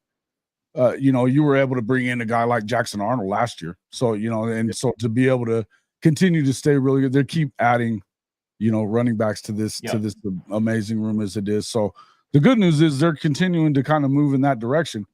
I think as an Oklahoma guy, and I know the one thing that I care about, I think that if they're going to have an offense that can put up 30. I want to see a defense take the field that can keep you below 30. That's what I want to see, and on a consistent basis. So defense wins. Yeah, defense wins games, and that hadn't changed. Let's, Coach I, who you want to jump into next, man? There's a lot of. We got Seawall here, man. Let's talk about Clemson. I think they had a good recruit. They held on to Bryant Wesco, the receiver. I think it was some push for him late. Welcome to the show, Seawall, by the way, sir. Hey, appreciate it. What's going on, fellas? What's up, Seawall? What up? So I think they did some things. I know Seawald ain't all happy with the whole effort with the transfer portal, but there were some guys that they got in the recruiting class that I like. Like I said, I like Bryant Wesco. I like the other guy, the other receiver that they got as well. I like TJ Moore for sure. Yeah, and they addressed that because I think the outside is where they've been lacking. And I think Bryant Wesco is the highest receiver ranked receiver they've had since Deion Kane. He's just slightly above T. Higgins. Yeah. So hopefully, if his ability and performance can fall in somewhere in between there, I think Clemson fans will be happy. Yeah, for sure. This class, we started out really well. Sammy Brown, it's not a bad class. Let me just start with that. We're ranked number 12. That's typically about where we fall in the recruiting rankings. So anyways, receiver room, that's a big get. Wesco and TJ Moore for us, man. I really hope this helps revamp that receiver room we have, because we need some help. We obviously need that outside threat. And Wesco's a big guy, and TJ Moore can take the top off. Probably the two biggest gets out of this class for me is Christian Benacor, the tight end. We'll be losing Brennan Stoll after this year, and Benacor had a ridiculous season. I think he had like 96 catches, like 1,800 yards receiving as a tight end up in Illinois, I believe. I mean, it was a crazy season for him. And then if you scroll down to the running back, I mess his name up, Ezio Mume. He was in my eyes a severely underrated recruit at the running back position out of Kennesaw, and CJ Spiller jumped on him early, man. And he's if you look at his film, he's an extremely solid back. The dude can block, he can catch the ball, he can get out in space. He can run between the tackles. So I think that's probably the two biggest gets we got out of this class. Now, offensive line was a disaster, complete disaster. They were able to pull it together toward the end to salvage this O-line class with Thurman. To be honest, he's probably in Carolina if they're not stacked at the position already. And then Mason Wade, we flipped from Duke late in the cycle, or late today. So look, it wasn't a great O-line recruiting class for sure. I'm glad we got Matt Luke coming in. He's a great recruiter, and maybe he turns around what we already have. But that was probably the big disappointment, was just the way O-line. You go a whole year, you're Clemson, you've had the great success you've had, and you still continue to fall behind on the offensive line year after year. So. Yeah, the recruit you was looking for, Jason, he's listed as an athlete, Easy Amume, the running back that Seawalt was talking about earlier. He's a pretty good dude. I definitely think you guys fell short in the offensive line category, and then with I guess Dabo made some kind of effort for the cameras for transfer portal O-lineman, but I don't think he really went hard. But I think an underrated recruit is I think an underrated recruit is the 3-star Heaven Brown Schuler. Out of Pace Academy in Georgia. I think that dude has a lot of upside. I'm not gonna say he's underrated. I just think people haven't seen him enough. So I think he could come in there, especially if he doesn't have to contribute early, which he shouldn't, because Clemson has a good defensive line.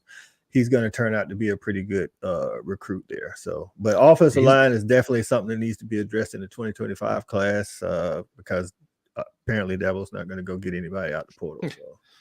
Yeah, I'm done with that. I've quit on it. I listened to him talk today, and this man, that Anna Adams brought up defensive ends. Now we've lost 4 guys. We're severely lacking in the room. We've got half a room pretty much. And Dabo said, yeah, we didn't offer any defensive ends, and unless any of them are better than Peter Woods, we can move Peter Woods to defensive end if we want. If we don't think anybody out there is better than what we have in our room. And I'm thinking, yeah, you've lost your mind. Like, come on, man. Come on. I'm still. Go ahead, Sean. I'm still mad they took Peter Woods out of the state of Alabama. Oh yeah, big facts. That was a huge get for them last year. I I'm not gonna lie to you, man. I was praying on y'all downfall and praying that he jump in the transfer portal and just come home. Just come home, man. Look, I don't blame you. Hey, I see Hank asked, did Clemson out recruit the Gamecocks? I think recruit ranking wise, yeah. But one thing that I don't think Clemson focuses on enough is the state. I think they let a lot of, especially like when you talk about skill players, they let a lot of those guys get out of state. We talked about Tennessee earlier. What was that guy, Braylon, or something like that? Stat guy? What was that guy's name? Brandon Staley, yeah, the wide receiver. My godson, my nephew, that just came on and interviewed with us. He didn't even get a scholarship offer from Clemson. So, hey, Coach, Coach, yeah, insane. Let me just give you a wink and a nod from a question you asked me yesterday that I didn't respond to. You just mentioned the name.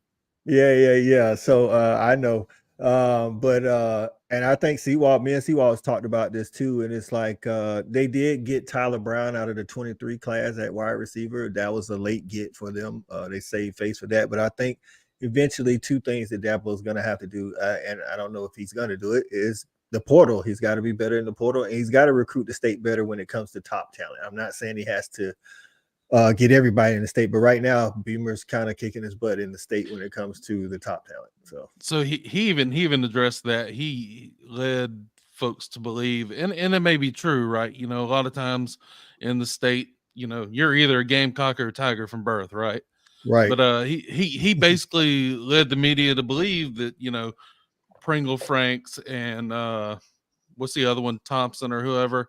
Josiah. They were Gamecocks from the jump. So well, come on, man. You know, just a little inside as far as wide receiver is concerned. I can't guarantee nothing, but if Clemson had showed them the love that they said they were going to show them, I think my nephew would have been a Tiger. Yeah, I think Staley probably would have been too, to be honest. Or one of just keeping it. You know, there were about 4 or 5 of them. So no, but that was. I was going to say that was my thing. First of all, congrats on getting Elijah Thorman today. That was a huge get. That came down to the wire. I was excited watching that to see where he was going to end up. But one kid from the state, and it was the 24th best player out of the state. I'm just shocked that, I mean, I know y'all get elite talent. Y'all get Sammy Brown. Y'all get the 2 wide receivers from across the country. But I'm just shocked that the kids in state aren't more of a priority at like the offensive line position, which you need when there was 3 of them sitting there in the state of South Carolina. And then all 3 of those guys were tops in the nation. You know, it's not like they were just top in South Carolina. You know, Josiah Thompson at one point was the top tackle in the nation.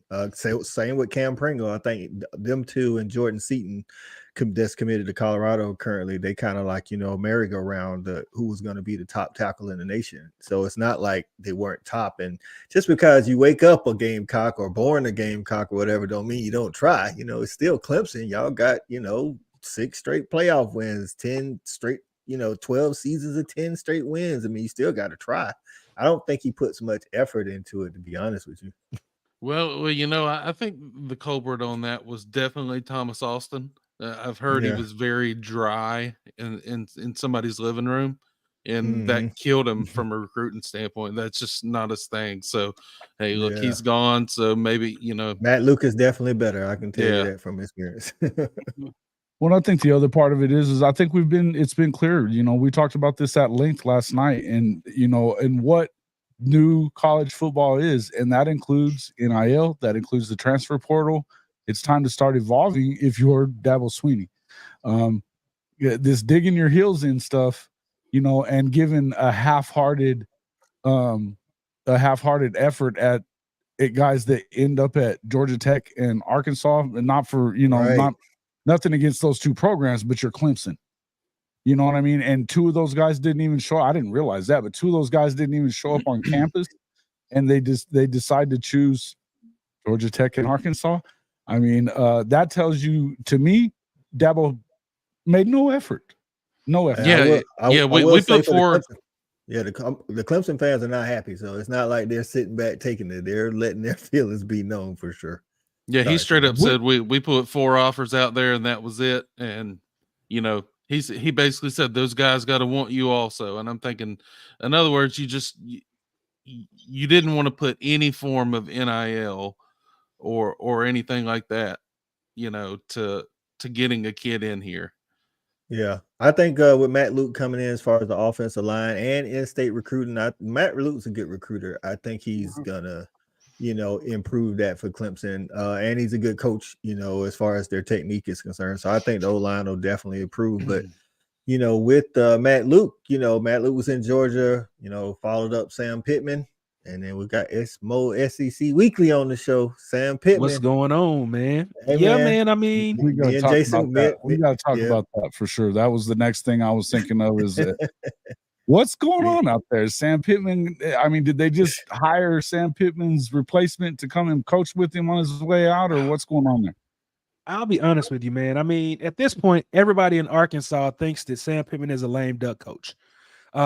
If he ends up losing 2 out of the first 3 games of the season, he's gone. Automatically plug and play Bobby Petrino.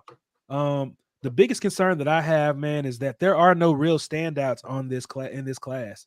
Ashton Bethel-Roman, an athlete out of Missouri City, Texas. That was a down to the wire decision. Then you got KJ Jackson, a 4-star QB out of Montgomery, Alabama. Right. And the biggest headline for me was the fact that Missouri was able to come in and snatch away 3 of the top 10 players in the state of Arkansas, and then had the audacity to put up billboards in Pine Bluff advertising Missouri with those players on the billboard. I mean, Drinkowitz got some. Man, he's got some. I told you, Drink, fortitude, bro. Hey, man, Drink different, dog. I said Drink is different, dog. Drinkowitz has some testicular fortitude, man. I mean, I'll say that. But the biggest things for me come out of the transfer portal, man. I mean, we picked up Xavier Sori, former Georgia Bulldog. I don't know what he was looking like for y'all, but 6'3", 214. Especially because we lost Pooh Paul to Ole Miss, and there was a huge ordeal about that situation, man. His dad actually came on to another show that I work with, Woo Pig Podcast, man, and he laid it all out, bro. It was crazy. And then another big one for me, man, is Taylor Green out of Boise State. With KJ Jefferson leaving, we had to find a replacement QB ASAP. KJ was supposed to go out on top last year. Of course, he has all the records, but he has no signature wins as a Razorback. Even talking to Arkansas fans, I mean, he's not even a top 5 QB of all time at Arkansas, just because he doesn't have any signature wins. Does it feel like a lot of that is being said though because of what he said on his tweet on the way out? I mean, he was nice about the fans, but then he said, "I'm out this bitch." It was a little. I don't necessarily think that, because to be honest with you, I think he wanted to stay. That's why it took him so long to make a decision. But he's not a Bobby Petrino QB.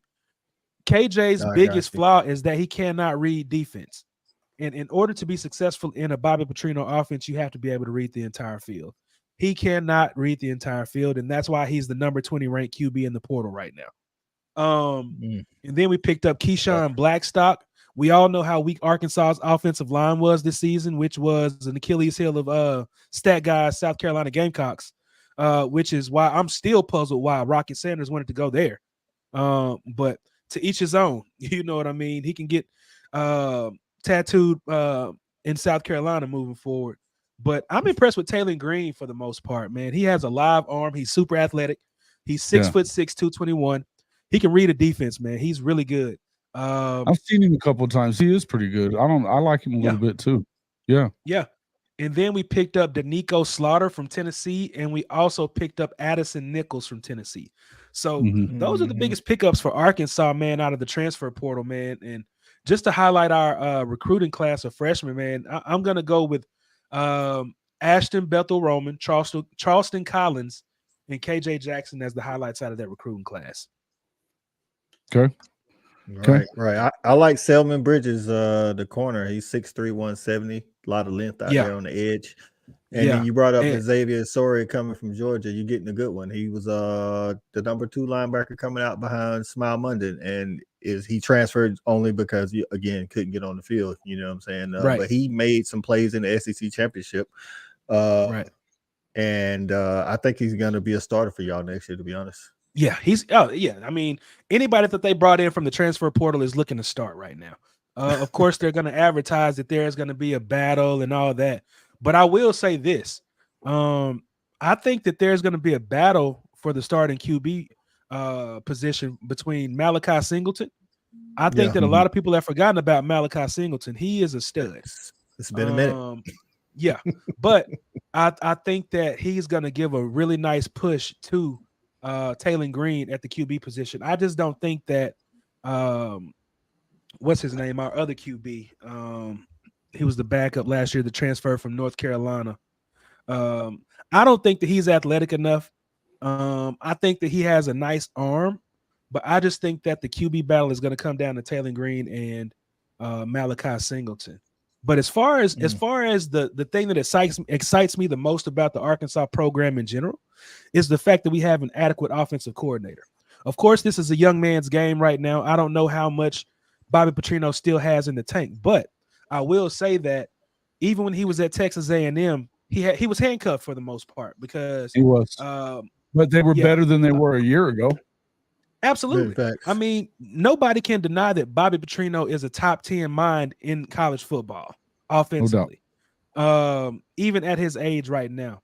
I think that he has a chip on his shoulder, and I think that he has a point to prove. But the thing that excites me the most is the fact that he gets the ball into his playmakers' hands no matter what. It doesn't matter if you make this much in NIL money, the best players are going to get on the field for Bobby Petrino. And we at Arkansas just need Sam Pittman to sit back and drink his cold beers and let Bobby P do his thing. I was just going to ask you on that, and I tend to agree with you there. It seems like it was a move that was made to kind of, if they do struggle, let's go ahead and move him on out. I think that you're not going to just bring in Petrino for, one season. And especially after everything that happened to get him out of Arkansas. So, it seems like it would have been one of those kind of deals where you expect that they probably would have gone another direction unless they were planning on bringing him all the way back. Seawalt, you said you had to get on out of here. We want to let everybody know how to find you real quick, and before you go. Yeah, you can find me on YouTube, 4th and Goal with Seawalt, and also Twitter, 4th and Goal with Seawalt, and at Seawalt the Realist. Man, we appreciate you coming on, man, and giving us a little bit. I mean, we've been talking the last couple of days about that craziness at Clemson. I appreciate you giving us some real deal stuff when you come on and talk to us, man. Thank you. Yeah, man. Appreciate it. Thanks for having me on. I just wanted to jump in and, talk Clemson real quick. No worries, brother. Thanks a lot for joining us. Folks, make sure you jump over there and subscribe to 4th and Goal with Seawalt right here on YouTube. You can find him on Twitter as well. All right. I wanted to give an update. Jeremiah Smith, the top number 1 wide receiver in the nation, has signed with Ohio State. It's official. He put in his national letter of intent. So I wonder what that does to their recruiting class. Well, he was still counted as far as, the rankings and things of that nature. Because he was committed, right? Yeah. But that, like I was saying earlier when we was talking about who was winning the day, like I say, I think Ryan Day had to do some of this stuff because Ohio State fans aren't happy with the way, the outcomes of the Michigan games have been here lately. So you don't need to lose your prize recruits to add on to that. So saving Edric Houston and Jeremiah Smith were huge for him. So just a little update for there. Let's jump in. Let's talk about those Gamecocks, man. We had a Gamecock on. Let's do that. I was gonna bring that up next too. Is look, they've been super busy in the portal. You see right there, their transfer rank is 5 according to 247. And they jumped into the overall rank is 17th, so their composites around 20. I would say outside of Ole Miss, Beamer's probably been the hottest in the portal. You know what I'm saying? Exactly. I was gonna say the thing. I mean, who's the portal king? Is it Beamer? Or is it Lane? Who it is? Bro, this year it's Lane, and it's not close. Yeah, not even close. Fair. Yeah, it's Lane, but the second spot I think is I think Beamer's making a case for his that second spot. on top of having a pretty good recruiting class. Again, they were at one point, they were at like, 14 or so. I think right now it's just like 20 or so, but still a top 25 class for the Gamecocks.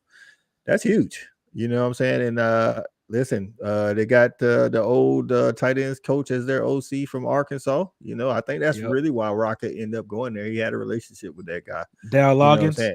Yeah. That's huge for South Carolina, because South Carolina had Mario Anderson this year, and they needed another running back because Mario hit the portal and is going to Memphis. So but Beamer has filled that room up with recruiting and the portal. So Stat, were there any surprises, or did it just kind of go you did get a flip, right? Yeah, so we got a flip. We got a kid from the state of Georgia, wide receiver, that flipped from Texas A&M, the DeBron Gatlin, speedster, 6 foot 180. Looking to see a lot of him on probably special teams as a freshman, and then he'll probably be able to work his way onto the field as well. We lost Zaire Lang, a 3-star wide receiver. Just ended up not signing. I'm hearing that he's probably going to end up in JUCO. And then the other loss today was Braylon Lee, the 4-star cornerback from the DMV, staying home to go to Maryland. And you hate losing kids, but you hate situations like that. I'm glad South Carolina fans were respectful on Twitter to him today. The kid lost his father earlier this year and decided to stay in Maryland and stay home to my Dukes.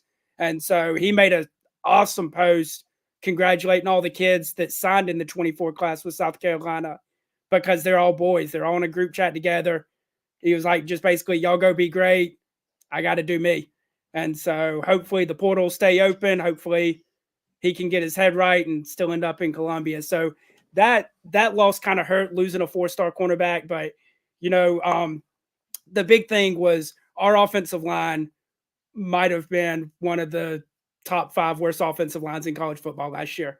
And so what have we done? We started 3 true freshmen last year. We hit the portal, and now we're bringing in what they've called the Great Carolina Wall, bringing in the 3 guys from the state of South Carolina, bookend by the 2 highly touted offensive tackles, and 6'8", 340-pound Cam Pringle, and 6'6", 350-pound Josiah Thompson. And so you look at bringing in just 2 hog mollies that South Carolina hasn't seen size like that on the offensive line in a long time. And so I think you do that. And really what I like about our recruiting and the transfer portal is all of our biggest areas of weakness last year, we covered them up. Our running back room was a nightmare. We've gone and gotten 3 kids out of the portal. We added a 4-star running back. Our linebacking core, we had 2 linebackers last year. We go and get 2 highly touted 4-star linebackers in this year's recruiting class. We go and add the 5-star Dylan Stewart, who at one point was the #1 edge rusher. You go and get a true pass rushing edge to go with the 19 defensive tackles that we got. I mean, it's just like the little areas of weakness, we went and covered them up right away. And so I think we're going to see this South Carolina team take big gains. I still expect us to go get a backup quarterback out of the portal. I don't think that they're comfortable with Dante Reno. As excited as I am for him to be our quarterback in the 24 class, I am not excited for him to be the backup next year. I think it's Seller's job all the way around, but I think we see them go and get somebody to slide in between him and Dante Reno. Yeah, but from what we talked about through the process, Reno was huge in the recruiting process, leading guys and keeping guys in the fold. You guys got the offensive lineman. Dylan Stewart was a huge gift. I mean, 5-star D line. You know what I'm saying? Tonka Hemingway's only got 1 more year, and you're going to need somebody to step in that. I would have liked to see Beamer hit the portal a little bit harder for the wide receivers. I know you got Jaron Brown and Jay McGowan, but outside of, Mazio being a top 300. McGowan's isn't coming.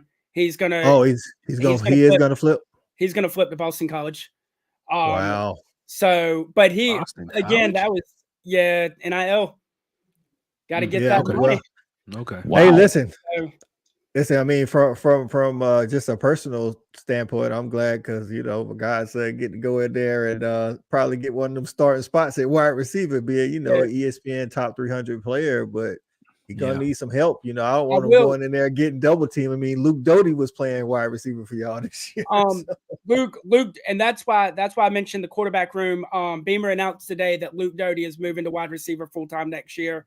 That he doesn't even expect him to be in the quarterback room meetings next year. He expects him to be a full time wide receiver. I will say it is almost Christmas. I did send a little wish list to Santa Claus earlier today for one Evan Stewart. If he would like to come to Soda City, I do believe we have a uniform that would fit him with any number that he would want on it. Don't you do that. Don't you put that devil out there. Don't you put that devil out there. It's out there. That response right there. It's out That, there. man, I got a quick question, bro, because like you said, similar to Arkansas, bro, South Carolina's offensive line was super trash. And what disappoints me about y'all's class is that I only see 3 offensive linemen. A 6'6", 280, Josiah Thompson. Then you got Cam Pringle, and then you got Blake Franks. Y'all don't even have enough guys to put together a second unit. How do you feel about that? So, again, yes, our offensive line was bad last year, but that included 11 injuries with 6 offensive linemen that were out for the year. So we return a lot of people that we didn't even see last year. One of which actually hit the portal today, and Jalen Nichols. He was expected to slide into the right tackle spot next year. So now I expect that to be a battle between Cam Pringle and Josiah Thompson to win that right tackle spot outright in spring as a true freshman. But other than that, you look at everybody else on the line. We're going to have 3 sophomores that started 6 or more games last year as freshmen starting. And I mean, yeah, they have to take steps forward. I mean, you can't just be like, oh, we're returning players, right? Because we weren't good last year. But you now get to see them go through spring, go through summer again, hopefully have put on a little bit more weight or muscle, and you see if they can take a step forward. And I don't think we're done. I believe we're going to go get another offensive lineman or 2 in the portal as well to add for the depth. It may not be before spring. It might be after spring when people transfer. But I do believe we'll go and get 2 more offensive linemen just to fill out the depth. I think, like Jason said earlier, it's not a lot of premium offensive linemen, whether it be recruiting, and Kirby talked about this, definitely not in the portal.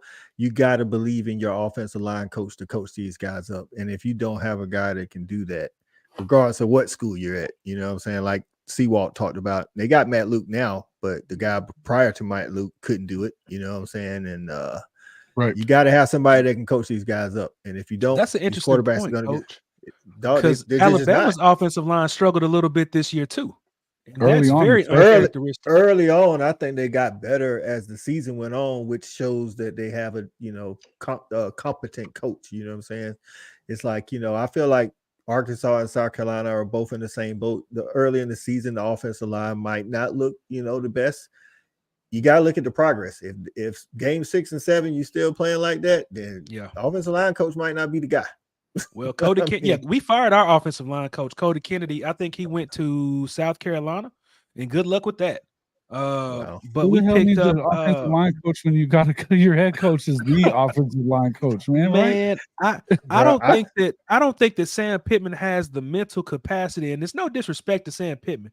I just don't think that he has the mental capacity to be able to operate as a CEO, but also step in as an interim offensive line coach at the same time. Big facts. Hell, he has trouble figuring out when to call timeout, bro.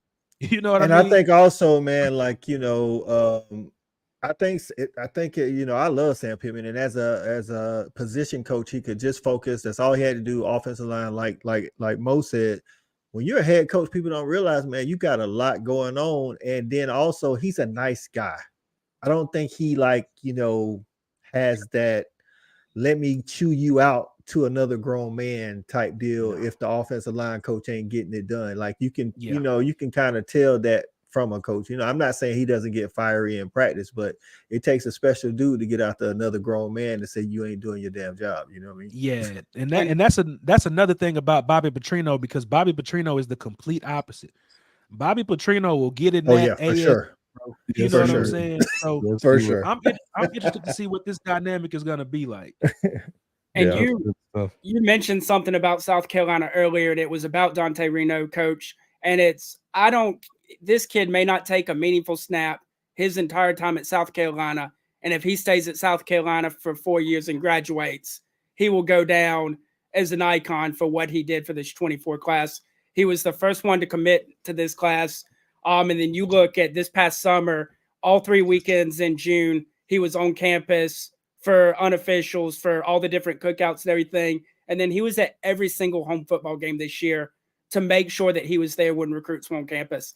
And when you have somebody like that, that's your quarterback of the future, potentially, and that's a catalyst of the recruiting class, I think it just speaks volumes to who he is as a young man and who he is as a leader, to be able to take on that role, to say, if the Gamecocks are on campus, I'm on campus because I want to lock these boys in.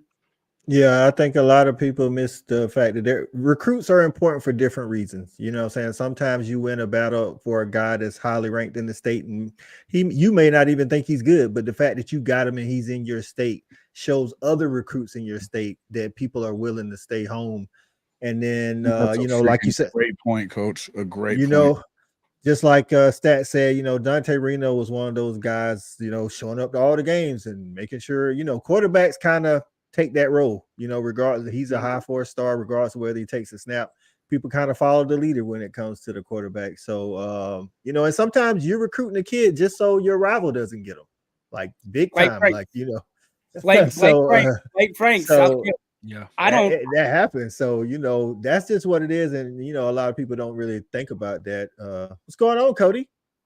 Yeah, we welcome old Cody from Locked On Oklahoma State to the show. Cody Light. Man.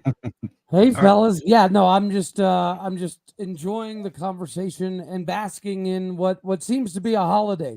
This is the perfect way to get the holiday season kicked off, because when you wake up on National Signing Day, right, it's a little bit of trepidation, right? You're wondering if you're going to get the ones you really wanted, but you're also scared to open everything because you don't want to lose the guys that you really needed. So as an Oklahoma State fan, right, I'm not going to be able to jump up and start talking about a bunch of 5-star guys, but what I can say is every single guy that committed weeks and weeks and weeks ago, they all stayed committed. Plus, we got the late 4-star quarterback from California, and we got the TCU flip at the end. So it's a good day to be a Cowboy, buddy. Man, yeah. Do y'all even have a top 50 class? Yeah, but, if you're one of the top 10 winningest programs in the last dozen years, you probably should be better than recruiting in the 50s. I think people now, hold on. Top 10 in the country in the last 10 years. Are we going to go there? Here we Because go. we both know what that schedule's about. Hey, guess what? I know in Norman, Oklahoma, they have these things called stats that are real hard to keep track of. But luckily, you can Google and you can look at Oklahoma State's wins over the last decade. Yeah, we're in the top 10, Budrow, Dino. I'm glad we're talking about recruiting, because I'll let that one slide for right now. But I could destroy that. I could destroy that. Why? Because you went to the school for kids who can't read. Ding, ding, ding. Hey, Right. I did have a question for Cody. I've actually been living under a rock. Number 57 is what I was going to say. Number 57 in overall rank of 64th, transfer rank of over 60, composite rank of 57. Bro, this is not good recruiting. Mm-hmm. Come on. I think it's time to cut that mullet. Shout out to Michigan versus the world for jumping in the chat. I don't know if I've ever seen him before. We shall see, gentlemen. We had the 11th ranked Big 12 recruiting class last season. We're traditionally around the 40-50 area. Now, should we be? No. When you look at the success wins-wise that we've had over the last 10 to 12 years, we shouldn't be in the 50s. But you also got to take into consideration that we only have like 18 seniors, and a decent amount of them have decided to come back for a 6th year. So we're literally returning like 87% of our roster. It's not like we need an overabundance of freshmen. Plus, we're not just filling our team with a bunch of transfer guys. That is 17 high school guys. which means that we are still obviously going to make a concerted effort in the developmental department. We're going to grab some portal guys that fill some needs, but by getting 17 high school guys, I think it does prove in this transfer NIL market era that we are more than prepared to still develop and see guys in 2 years. Yeah, I think Jason touched on something earlier with the Oklahoma class, and you said it, with the Oklahoma State class and Georgia, and I think Notre Dame too, Coach. It's in Alabama. It's when you have an uneventful signing day, that's actually good. Everybody's signing by 12. What I'm saying? It says something about when they actually came to your school, going through the recruiting process. Because even though you don't have 4 and 5 stars, it's not like somebody wasn't trying to get them. I'm pretty sure, UCF was trying to poach some of your people, or or Kansas State, Kansas, or whatever. So, I mean, well, I know Jason wants to talk a lot of crap about the number, but we do have some guys like David Kabongo and Landon Cleveland that have offers from Bama and Texas and Michigan. So it's not like we have guys that weren't sought after. But yeah, I mean, I agree that the number's not great.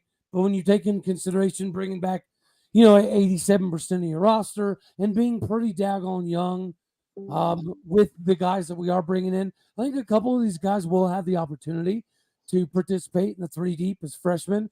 But by and large, these are dudes that we're wanting to put through the body by glass system. And another reason why the number at Oklahoma State is not always indicative of the product we put on the field is because our strength and conditioning coach. We have the only strength coach in America that gets paid $1 million, but that's because he's worth every daggone penny. Well, somebody's got to work if Gundy's not gonna. Right? Just kidding, bro. No, how look, do you feel about that? I'm sorry. No, I was go going ahead. to ask him, how do you feel about that Arkansas game, man? I mean, it's early in the season. I think we play y'all the second week of next season. How do you feel about that game, Cody? I love it. I absolutely love it. I think it's great for recruiting. And obviously, anytime you get the opportunity to play an SEC school, it's going to be beneficial, right? If you get the W, it's instantaneously – it's a credit build, right? Let's just call it what it is. The SEC is that.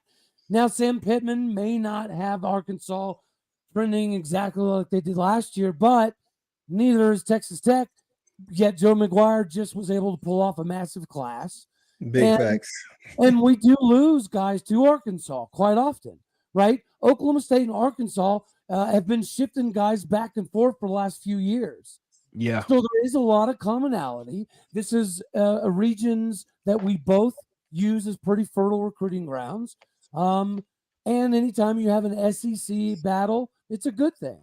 So I absolutely love it, man. I can't wait. Real quick, guys. I got a question right before I jump out of here for Cody. Do you think a lack of the Bedlam game is going to hurt in-state recruiting battles against Oklahoma? If OU's good in the SEC, yes, I do. If OU's competing for SEC titles, yeah, I think we're not going to have a lot of opportunity at in-state guys. But if Oklahoma State is playing for Big 12 titles every year, every other year, and OU's playing for 5th or 6th place, then yeah, I do think it opens a door. Yeah. So I think it depends on the success of OU, really. Big facts.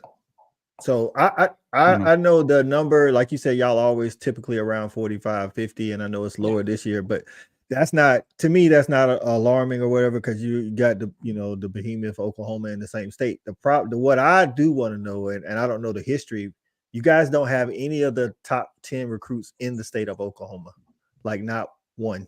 So is that normal for Oklahoma State? And that's where I would say, regardless of the class ranking, you guys got to start kind of hitting on some of the guys that are actually in Oklahoma. You see what I'm saying? Well, because it's not like there's a bevy of top recruits in Oklahoma. I'm going to get a lot of kudos to Brett Venables on this one, because the last few years we have actually been able to grab a lot of the good in-state talent, because Lincoln Riley didn't really give 13 craps about in-state guys, right? Lincoln Riley, he didn't care about the Okies. Because Lincoln Riley's idea was, I'll get guys from California, Florida, and it won't matter. So he opened the door for us to capitalize, and we were able to do so, which is how we got guys like right now, and Kendall Daniels and Nick Martin and Colin Oliver. But obviously, Brett Venables came in and said, I'm going to stop that shit. I'm going to make sure that I focus on getting the top guys. And he was able to do that. So hats off to Brett Venables. I think he did a phenomenal job. But again, if OU goes to the SEC next year and they flounder, I don't think OU will struggle all that much.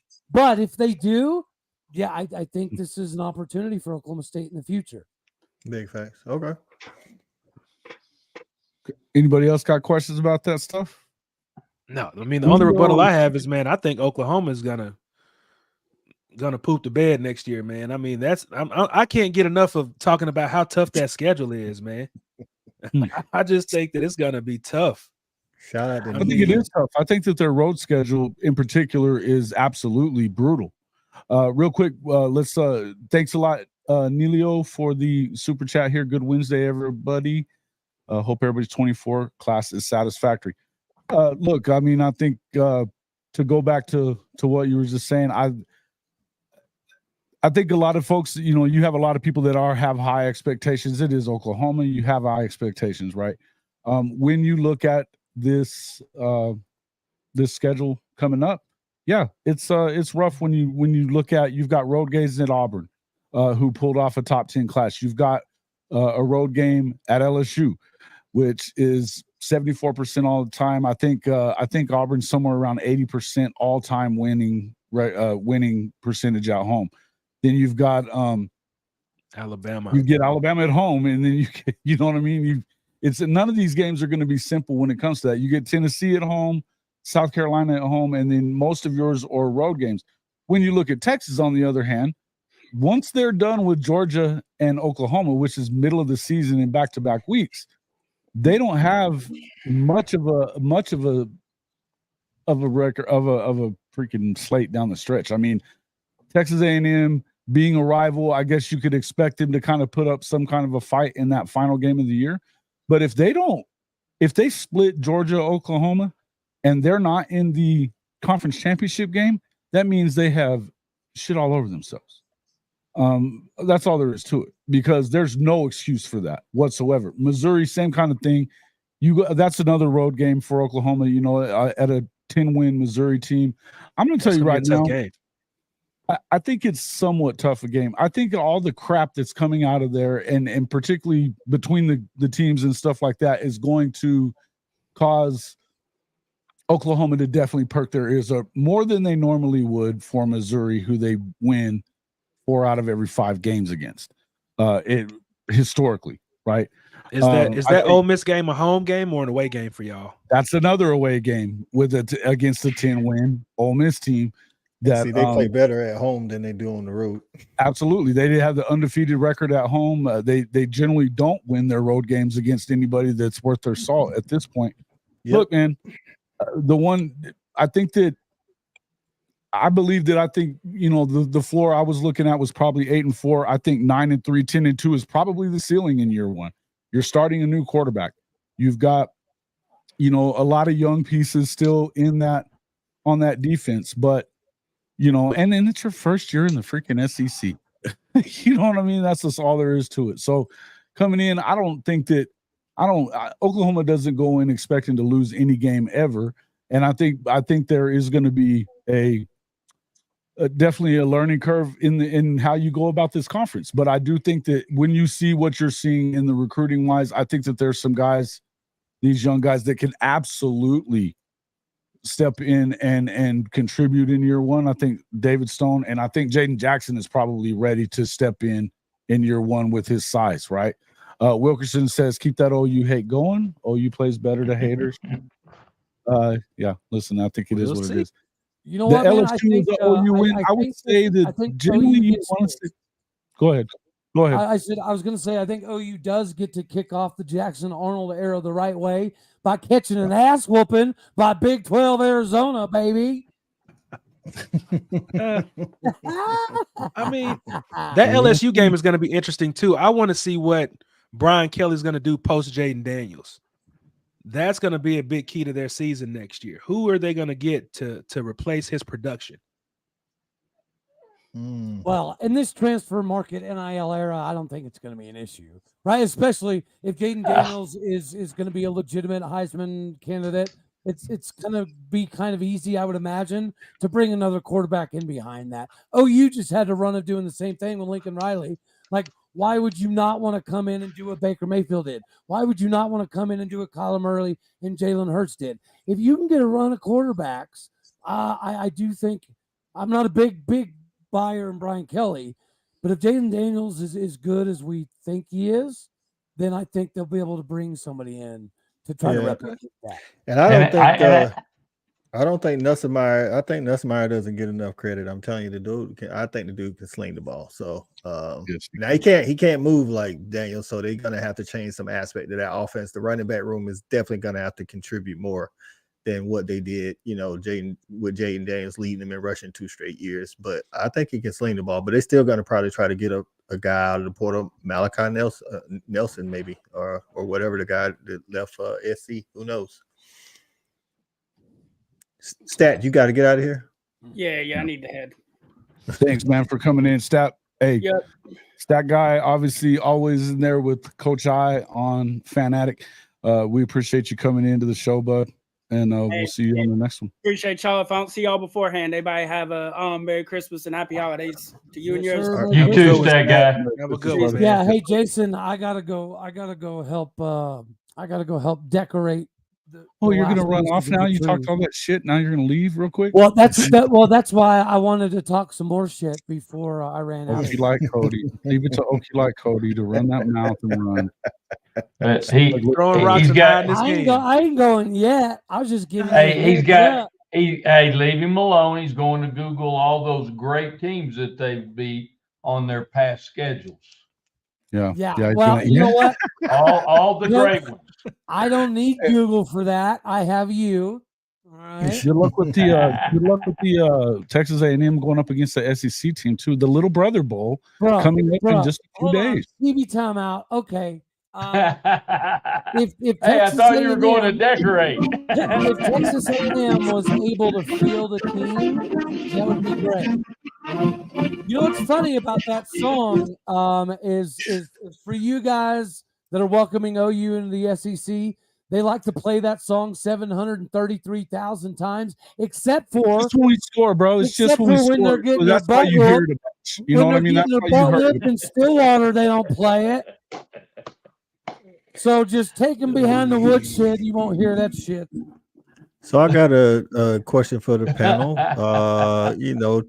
To move it along. So Prime was the Portal King last year, right? You know what I'm saying? Yeah. And he said he was going to get an O-line. He went out and got some players. I don't know how good they are, but he only signed 6 people so far in recruiting. How long, before? Like, I get it. You got to hit the portal because you rebuild and everything, but eventually you got to hit on some of these guys. Like, I seen some talking heads like, Prime has already rebuilt the offensive line. I'm like, but didn't he get 5 guys to come from the portal last year, for offensive line? Some of those guys are not coming from places that you deem great offensive line teams. So just he said he was only taking so many people out of high school. So just to see the low number, I didn't think he was serious, but he was serious. I'm about to say they're going to build through the transfer portal. I believe they're going to be a lot better on the offensive line and defensive line, because that offensive line was like at an all-time. So that's I guess Sharp, you just hit on it. They can't be worse, but they can be worse. Sharp, you just hit on it. They bringing in guys from the portal, but the offensive line that we're here talking about right now that wasn't good, they were from the portal last year. You see what I'm saying? Is those guys wasn't Colorado guys. He brought those same kind of guys in. And I'm saying, like, I think the best offensive lineman he brought in was the guy from Houston. I mean, you brought in. I'm not saying that the other guys can't be good. I'm just saying, you're replacing a bad offensive lineman that was from a Power 5 with the guy from Connecticut. We gotta give him time, man. We this is literally. I have never seen so much coverage on a team. They really keeping up with this man ranking. Yeah. Yeah. And I've rather, but I guess I know it comes what with I a was territory. what I'm getting to is I don't believe the offensive line coach is that good. I don't care who. No That's a argument good here. point. No argument here. That's And a then good point, Coach I. And then another thing, man, I'm glad Jordan Seaton name up there. I just think Buddy is just a clout chaser. He just loves attention or whatnot. Right. He's just using Prime name to get more NIL money or whatnot. If I'm Prime, I don't care how good he is. I just let him go at this point because the kid just doesn't seem like he wants to play. He was just talking like, "Oh, we here. If you want to come here." Yeah, if the you're a coach dog, won't- why wouldn't you come to Colorado and then 48 hours You later don't show up. You haven't sent your paperwork in. Yeah, and he's crystal ball to flip to Maryland. So it's what I don't understand, I'm with guys. Sharp on that. What Go I ahead, don't understand is why the composite rank is 99, but the overall rank is 21. What kind of deficit is that? Like that's crazy. I don't know. Hey, that's that new Common Core math, man. Don't worry about it. I think. I know what it is. I know what it is. They invented that shit in Norman. I promise you. So you have a transfer rank, and right now, even though we know Dude Ole from Miss is Stillwater winning, talking shit. yeah, even though we know Ole Miss is winning the transfer portal, they have him ranked number 1 because he's taking basically more people. So with that number 1 ranking mixed with the composite ranking, that's the overall ranking is it's not an average, but it has to do with the composite alongside the transfer. So because he's number 1 in the transfer portal, that's why they're 21 overall. I am sweating. Okay. That's my boy Kerwin. That's my boy Kerwin. He played at Prairie View A&M. Oh man, shout out to Prairie View. Shout out to Prairie View, man. Beautiful stadium. Beautiful stadium. Yeah. So I don't know. I go ahead, Coach. I do have a funny story about Prairie View, though. When I was coaching at Midwestern State University, they had the longest losing streak in the nation. Yeah, they did. And we went over to play them. Guess who they broke that on? It was Midwestern State. They beat our butts that day. That sucks. I couldn't believe I truly couldn't believe they had the longest losing streak, because you talk about some animals. They had some players, guys. Yeah, they lost for a long time. They did. Till we helped them out. No, I think Prime. I think Prime's a good CEO, but I think some of his coaching staff could be questioned. And I know they get recruits and transfer portal guys, but you still got to be able to coach in game and develop these guys. I think that he has a character flaw, man. That's the biggest thing I see with Deion. I think that it's a character flaw in the fact that he poses that as confidence, but it's truly arrogance, man. I mean, I'm not upset about it, but I mean, just the way I can't say that he's not confident, but there's a fine line between confidence and arrogance. And I know people who've personally met the guy, and I can tell you, man, I mean, I've heard stories about him, and he's not the most pleasant. I mean, it would make more sense to me if he was more humble. But then again, humble isn't in his vocabulary, so excuse me. I think that's on brand is the only thing there's SEC mode. That's who he is for sure, right? I mean, I don't. Yeah, and I think I think it is confidence because of his ability to do things at a high level. The problem comes in, I think, more so is he's now speaking for a whole university and teams, and all of those guys aren't able to live up to that kind of thing. Like Prime, he's used to that. That's just been Prime his whole life, high school, college.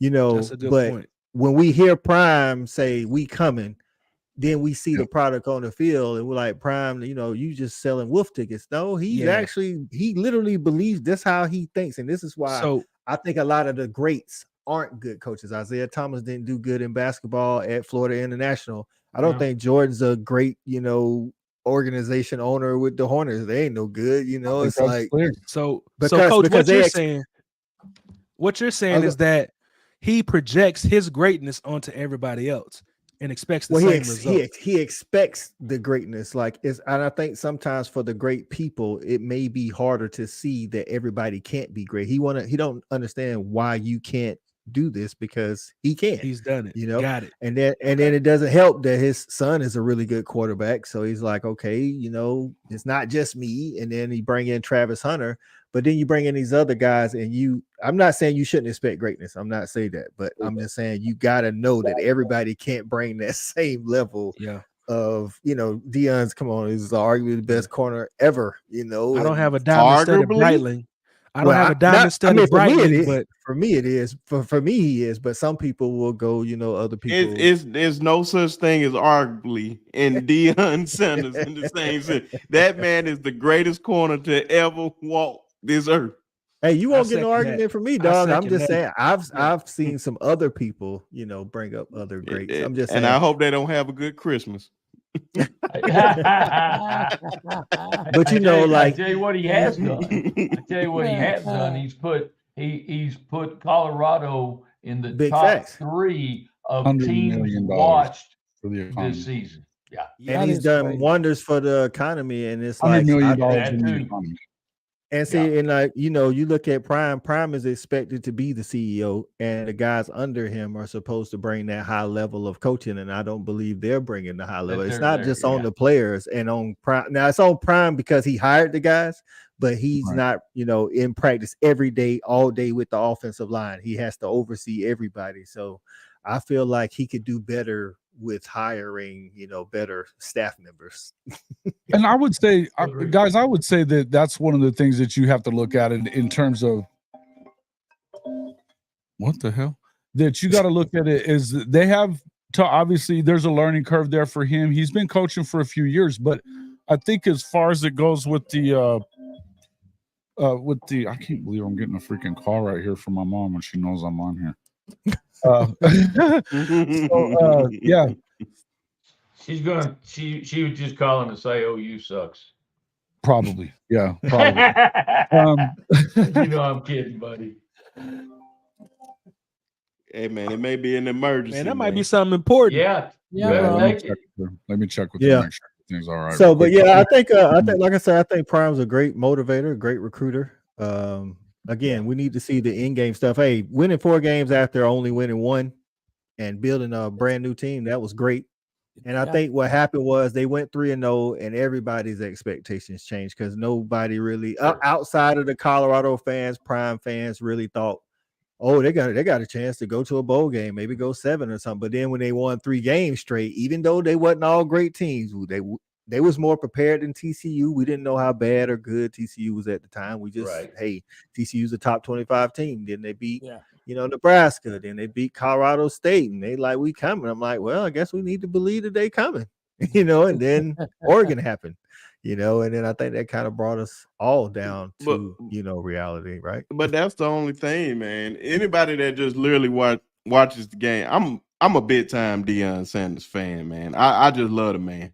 But just the simple fact that you can just watch those games and just been like, no, Oregon gonna get them. But I didn't know Oregon was just gonna blow them out like that. No, I don't think nobody expected that. But of course, when you win, you got these high expectations. You got everybody coming to Colorado and all that, and it just build up them expectations. Some folks was even I seen a dumb post where they was comparing when they were 3-0 what year is it? 2023 Colorado Buffs against the 2019 LSU Tigers. I'm like, bro, stop it. Let's stop this right now. Let's stop the madness. That's outrageous. Well, that's what I'm saying. They just throwing stuff out there. They want the man in year 1 to just be great. I'm like, man, they literally only won 1 game. I'm a Alabama fan. I remember when Nick Saban had his first year. That was improvement. And with we were just getting our probation. I said, man, you got to let somebody build up their program. You're not going to see nothing in year 1. He going through them growing pains. Yes, he's coming from the HBCU level or whatnot, but you got to let him build his team, learn from them growing pains, get rid of guys, let him put the right guys in the spot. He has said it best. He said, I ask these guys whatever they need, just tell me. And when I give you what you need, I expect greatness out of you. because you asked me for this stuff. What do you need to succeed? Now, once I give it to you, I expect you to win. That's fair. That's fair. Yeah, that is. Yeah. That is. And go ahead. The one thing I was trying to say a second ago is I think that we've seen it to where the goalposts got moved. He came in, they came in loud. They beat TCU in game 1. Nobody expected them to get a win there. And they're coming in loud and they're coming in talking shit, which it is what it is. But this is kind of how they roll. But so once they hit that, they hit 4 wins. That's a 400% freaking improvement on the year before that. And they've brought a lot of money into the program. They've brought a lot of whether or not you want to watch, whether or not you hate the dude or you love him, you're watching the games. And that's one thing is that no matter what you're either hate watching or you're watching them, because you want to see them do great. Yep. Right. I think that when you, as content creators, we know when we do a Colorado video, you get a lot of views there because people love it. People want to pay attention to it. Yeah. They want to see it. They want all the content that they can get out of Colorado. I think that did he make some mistakes? Absolutely. I think he made a mistake with Sean Lewis. I think that Sean Lewis shouldn't have brought in his offensive his offensive line coach though. But I think he made a mistake there. That being said, I think that when you pull him out of play calling duties at the end of the season like that, and Shedeur has a hell of a year, that's tough, right? But I think that there is a learning curve, and I think that there's a learning curve from, the FCS level to Power 5 football for sure, right? Well, and again, the honeymoon's over after this year. We all know that. Next year's gonna, what kind of changes does he make to improve like the O-line and those types of things? So we'll have a better picture next year because there is that learning curve. But I'm a fan. Whether he wins or loses, I'm a fan. Yeah, right. Definitely. Yeah, and I think that I want to see them play well. And I don't know that I think that I don't know that he leaves with. He's talked about not wanting to coach in the NFL because he wouldn't have any kind of control there. I think he needs to continue trying to be a CEO and get some guys that can be the coaches and let them do that part, right? Well, because recruiting-wise, you're going to get him to do that. Go ahead. Selfishly, I love it, right? From a Big 12 perspective, Deion is going to move numbers. Numbers equal dollars. Brett Yormark, I think, is one of the most innovative commissioners in all of football right now. So if you can take the innovation of somebody like a Brett Yormark and you can combine that with what Deion Sanders has going, and I do think one of the beneficial things to them winning 4 games is everybody's freaking out, right? Is Prime going to turn around and leave in 1 year? I think that this solidifies. I think Deion's going to be here for at least 3 to 4 years because I think he's going to have a mission. And like it was just alluded to, highly unlikely that he goes with his boys to the NFL. It just doesn't make sense. And Colorado gave him a shot. And if he can make Colorado good and the Big 12 can continue climbing and getting more money, it's partially going to be because of Deion, which will give him more incentive to stay in Colorado, which helps the Big 12. So I all around absolutely love it. Yeah. And the second year is typically the best, or the most improvement you see from a coach. So we'll see. And he's got a guy that can spin it, right? That does a lot. Got to protect him. That does a lot in Power 5 football. If they get a blocking scheme that'll keep him upright, and I really wish he'd let him run a little bit because the kid can fly.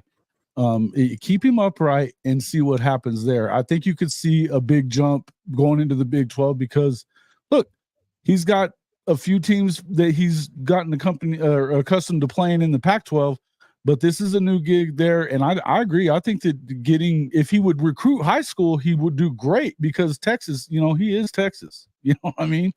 I think coming into the Big 12 also, last year, this season or this past season, I think on a consistent basis, he played better teams than he'll have week in, week out next year. Because he played at the time, USC was still doing their thing. Oregon, he played Arizona, he played Washington State. I'm like, he played some behemoths. So we'll see. And guys, what I would say is, usually Sanders hasn't proven he can develop talent. He hadn't proven he can't either.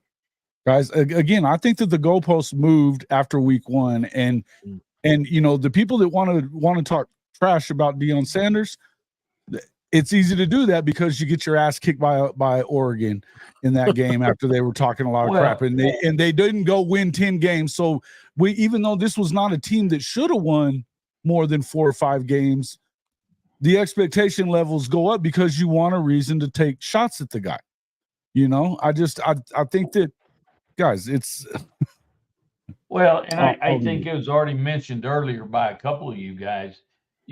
He's got to hire the guys to develop, the coaches to develop. Guys, the head coach is not the developer of talent. Right. He like Coach I said, he's the CEO. He's going to run the umbrella, the overall program, and he's got a lot of other things to do than to be developing talent. Now he's got to get his guys in place that can do that. But you can't just say I can't see him developing talent, because that's not really a very good statement. And the thing that I'm glad we keep mentioning Oregon, I don't remember them keep talking about. I have heard more about Colorado getting blown out by Oregon, but we don't talk about Dan Lanning getting blown out by Georgia.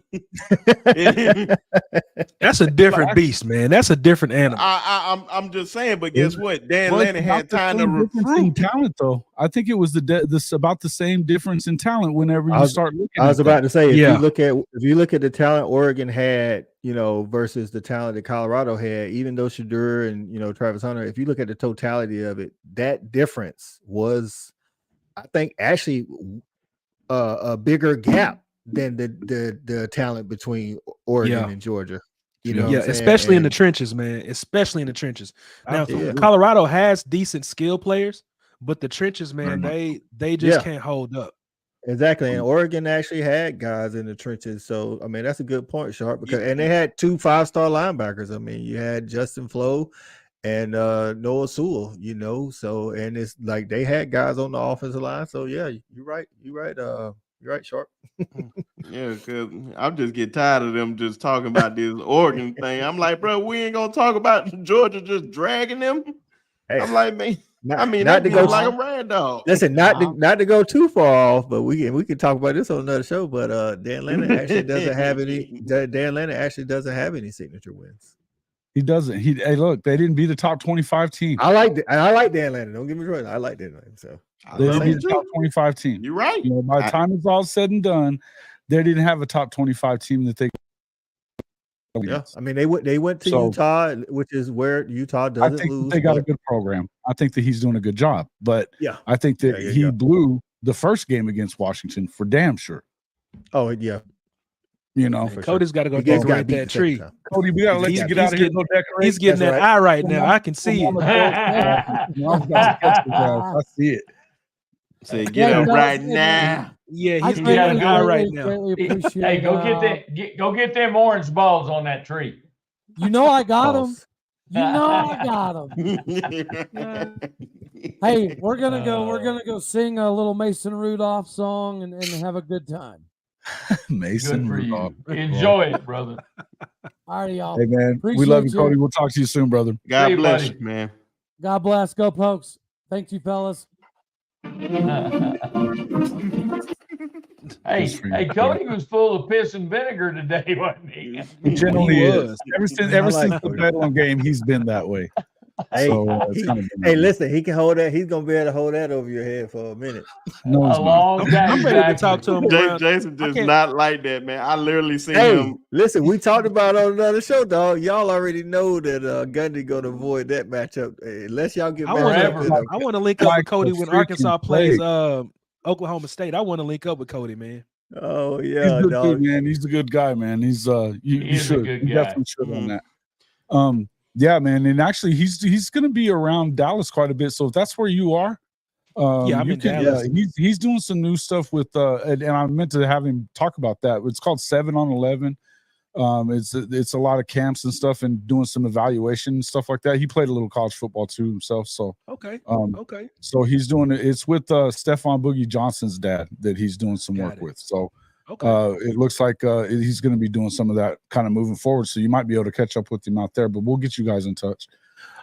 Since we're talking trash about coaches, here we go to USC. Let's go talk some USC. I would never have thought you were going to bring what? Out Say it ain't so, coach.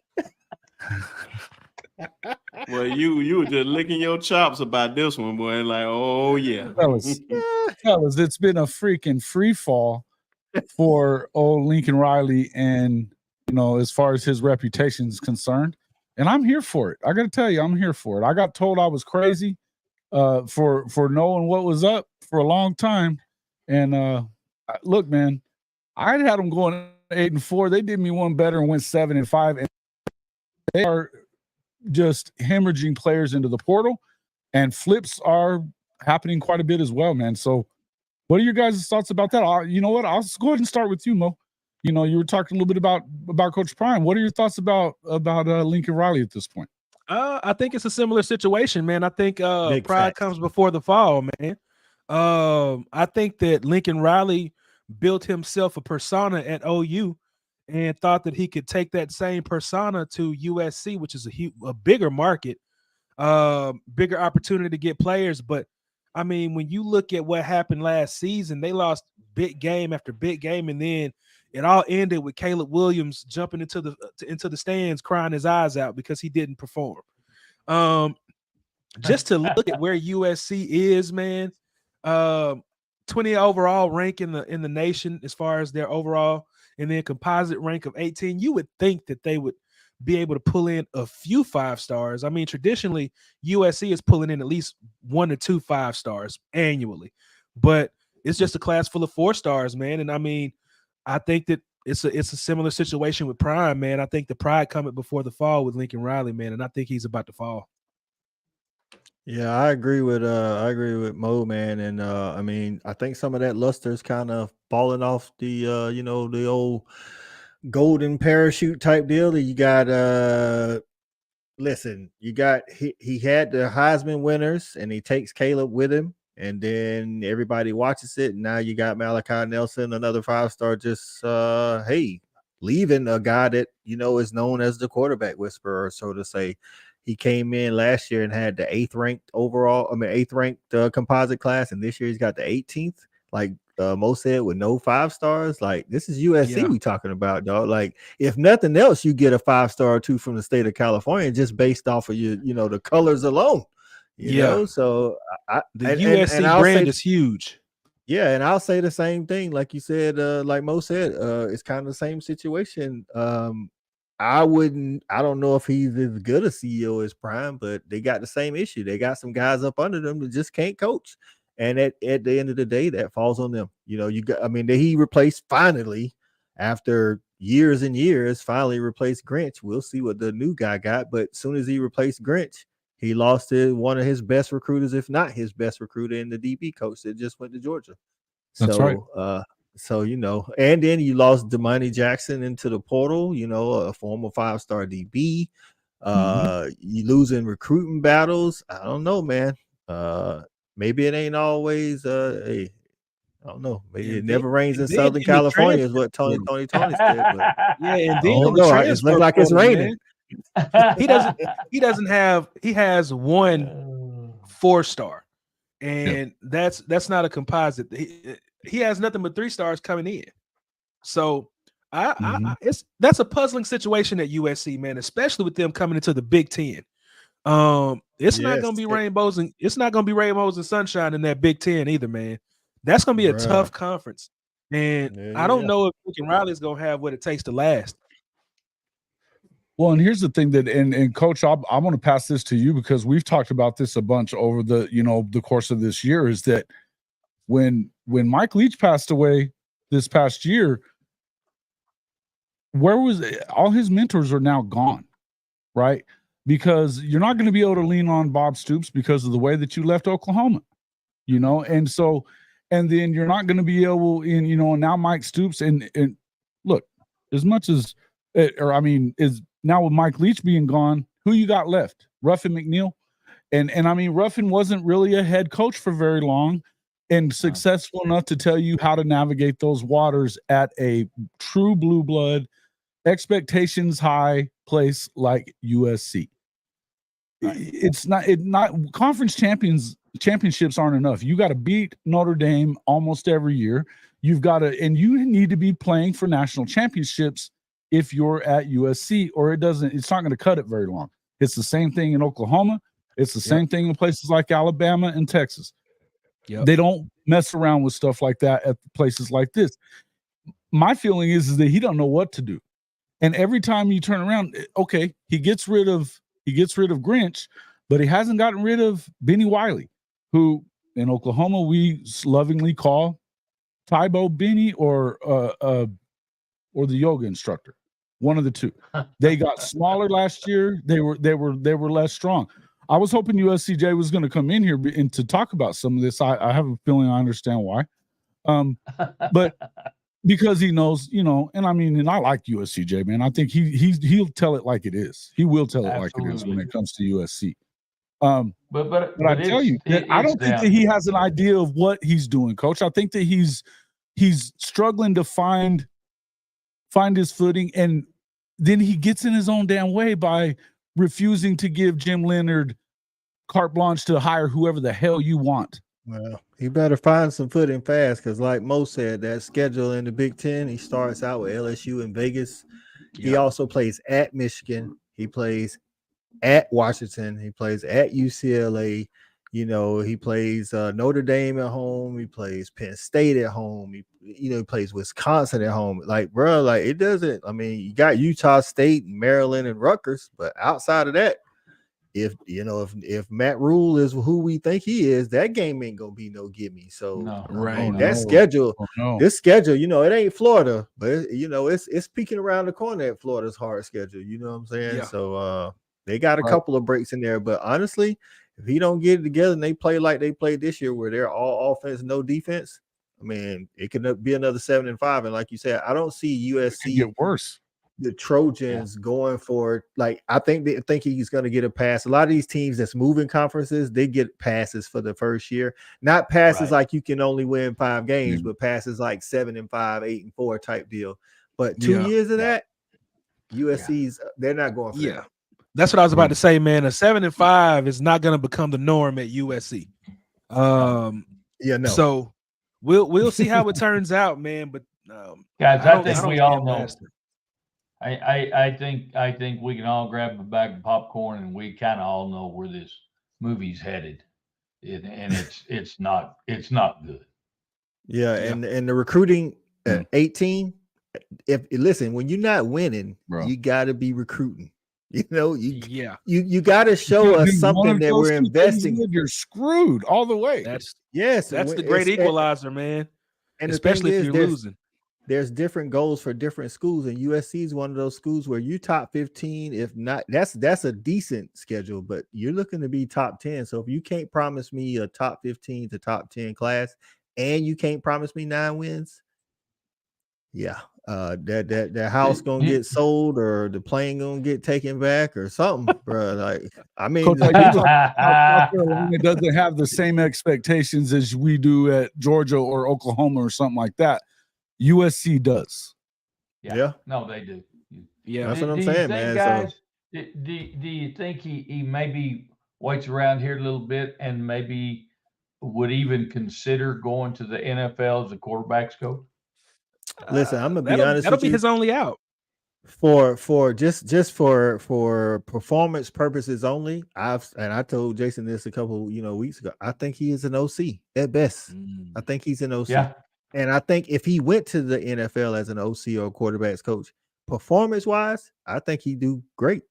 As a CEO, head coach, he could score a lot of points, but what does that mean? I mean, and I guess my point was, I think early on his stock was high enough that he might have pulled a Kingsbury and gone in as a head coach, especially with having an elite quarterback. I think his stock was on the borderline of that, but now I think that's dropped, and now it's going to be, a quarterback coach and so do you think what I'm asking is, do you think he sees the writing on the wall and tries to get the hell out of there? I think if the season next year goes like we're talking about, I think he is intelligent enough to see that. You know what I'm saying? Yeah. Like just like Jason told us about things going on behind the scenes at Oklahoma. Right. Regardless of how he left Oklahoma, though, he didn't have the same kind of runway to freaking run out of in LA. He had 17 years of recruiting machine running the way that it was supposed to run before he got to, before he took over at Oklahoma. It was a ready-made football team. Yeah. But what I was saying is, you told us about some things going on behind the scenes that he saw. That's why he kind of bolted the way he did. That's right. That's regardless of what we want to say about him. That's intelligent. In Oklahoma. That's intelligence. That's what I was getting at. Yeah. That's intelligence. Like, hey man, let me jump on this next boat while I can. And I think what happened is, like Jason said also about the Big 12 the last 10 years or so, it hasn't been strong.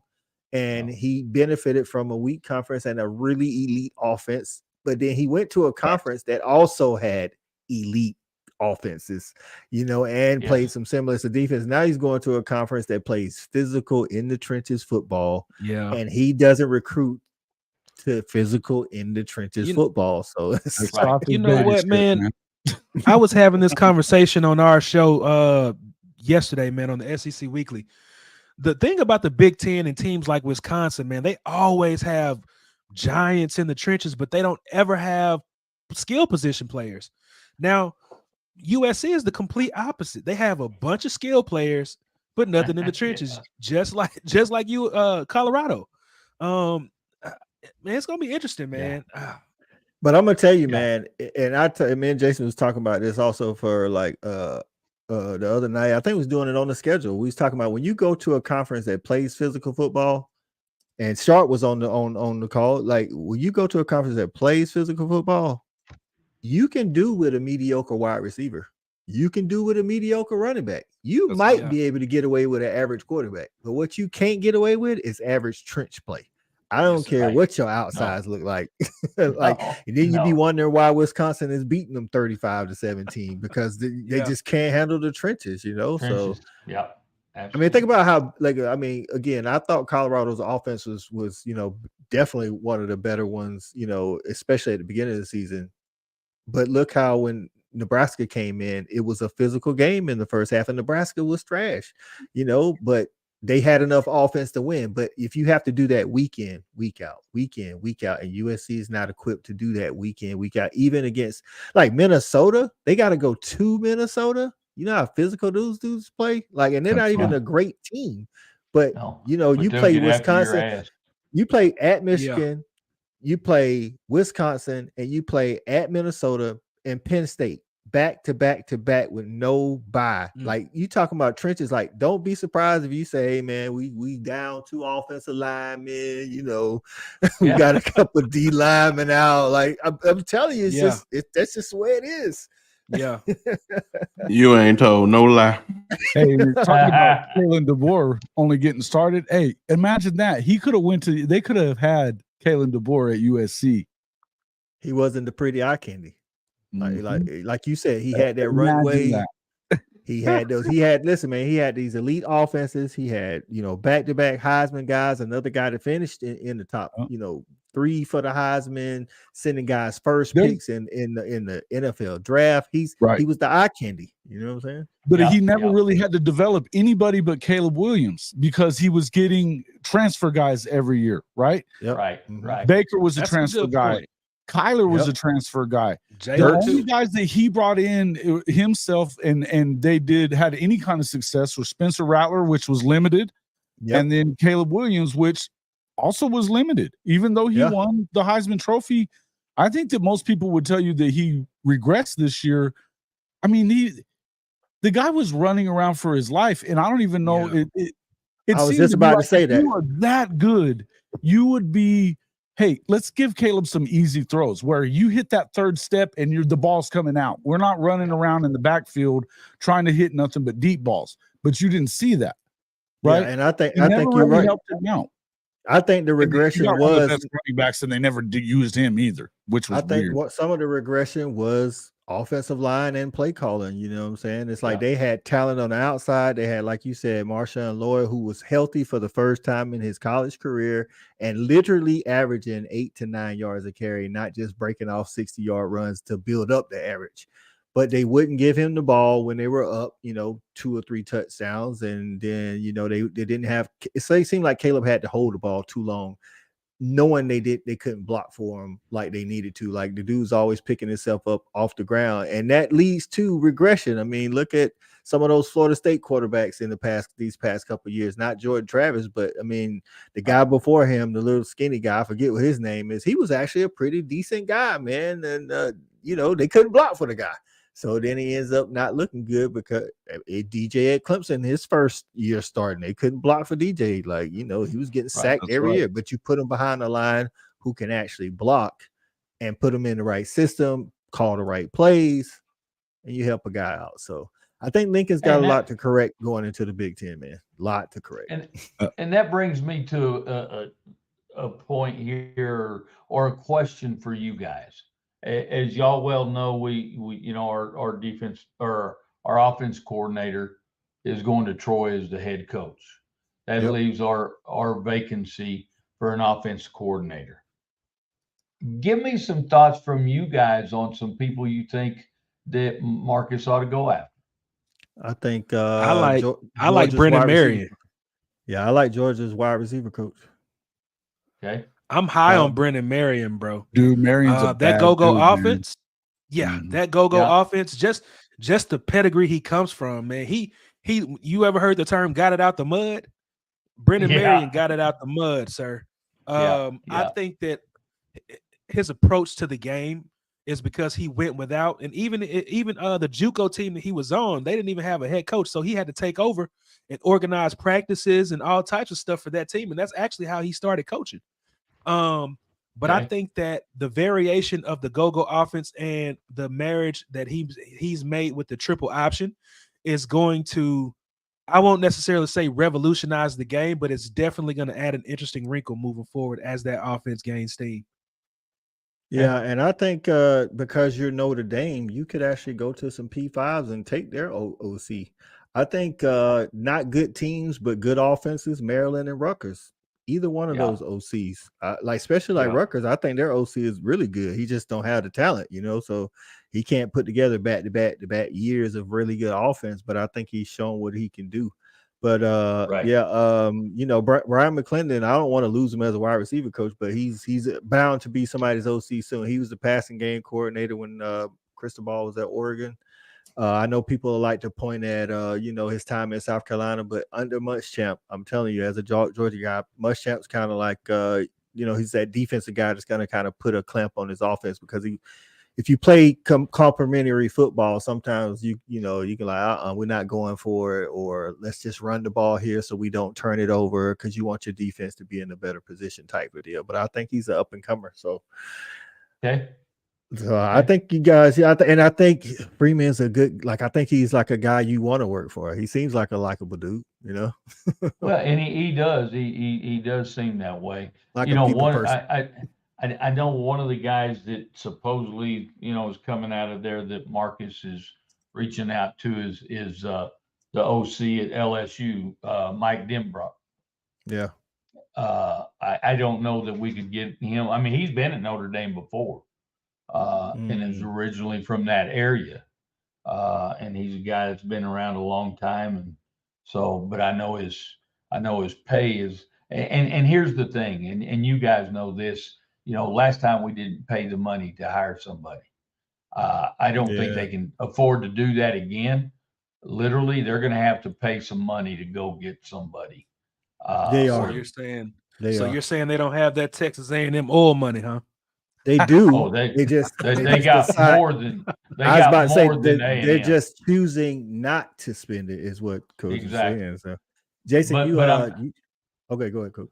No, I was just going to say I'm sure that with the new coordinator or the new athletic director already in there doing some work, I think this could be a telltale sign of how things are going to look athletically from the new athletic director and the new president that's coming in. Yeah, Jason, I think you put in the chat the Liberty OC. He is a good OC, but Yes. unfortunately, that's a package deal. Jamie Chadwell is the coach that came from Coastal Carolina. He takes his staff with him. Like the Washington, Oklahoma, or the Washington OC is hot, right? But he's another one. He's been with the board like what's the his whole name? time. Yeah. Oh, what's his name, man? I forget what his Washington's name is, but he follows the board, wherever he goes. But I think if you're the board, you have to be pushing him to go get a head coaching job at some point, right? I mean, not necessarily. I mean, Frank Beamer never pushed Bud Foster out the door. True enough. That's true. Hey, listen, man, you got to think, man, your livelihood depends on you winning jobs. So if a coach tells you he wants to stay with you until whenever, you like, cool. Yeah, post up, man. It's Ryan Grubb. It's Ryan Grubb is who we're talking about, by the way. There you go. That's it. Yeah. Well, the Denbrock deal too is, Marcus and him coached together at Cincinnati, along with the receivers coach they just hired. They all coached together at Cincinnati. So there's and that's one thing I've noticed about Marcus. And I think we're all that way to some extent as head coaches. We like to bring those guys with us that we know and we trust them. We've been with before. Yeah, there's that trust factor, exactly. So I don't know. It's going to be interesting, but it's going to be an important hire for us. Yeah. So but thanks for y'all's input. It's been 3 hours, dog. I'm gonna have to get up. It has been plenty of time here to talk, and kind of. I enjoy myself, man. I haven't been on this long with Coach I in a long time. I'm glad you hung out with us this whole time, and Brinsky, you too, man. You guys are, hey, marathon runners with us, man. And this is how we kind of roll. To be honest with you, this is just kind of the way we roll a lot of times. But look, guys, I want to run around the whole deal here and have everybody tell us how to find you on social media and your shows. Again, SEC Mode, thanks a lot for coming in, Brinsky. We love having you in here as well, and getting all you guys' opinions. I feel like again, this is kind of early Christmas for a lot of us guys. With signing day is a great day, man. Good times, right? Yeah, absolutely. We'll start with Brinsky. Let us know how to find your program, and go to Coach. Obviously, you can find him here, but then we'll go to SEC Mode. Well, I'm Brinsky Sharp of the Sharpshooters Podcast. We drop every Wednesday, which is today, and we drop a video. We drop every Wednesday. We talk about some of everything: college football, NBA, NFL, even some culture stuff. Talk about some of everything. But I love jumping on here, talking college football with my guys always. Shout out to Jason. Shout out to Coach for always showing love. Appreciate y'all, and make sure y'all all subscribe to all these gentlemen channels. Big facts. Appreciate you, brother. Hey, before I go, Brinsky, your show today, I saw the thumbnail. It was about NBA. No, man, not today. Okay. I saw Ja Morant. Morant. It just so happened, man, when we was podding, and then I looked at my phone like, man, damn, Ja made the game-winning shot. Yeah. Suspension over, baby. Hot. And the whole point was to say, welcome back, Ja Morant. But I was like, I forgot to say that.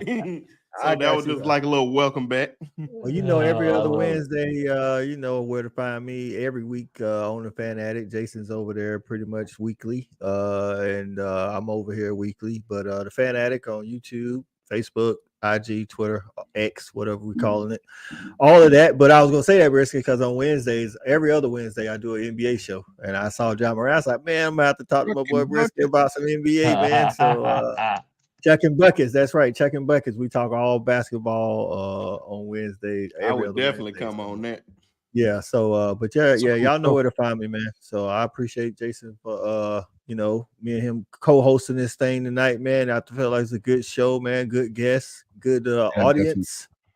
Glad my guy Mo came out, man, and I'll pass Yes, the mic sir. over Yes, to you, sir. dog. Yeah, We absolutely. definitely sir. want I to do more work appreciate with it. you, bro. As we get into Absolutely. this SEC thing, man, we want to continue working with SEC guys, man. I've enjoyed working with Brinsky a lot, and yeah, man, I've enjoyed your show lately too. So I've Thank been you, going man. back Thank and you, watching bro. some of you guys' stuff. So you guys make sure to get over there and check out SEC Mo for sure.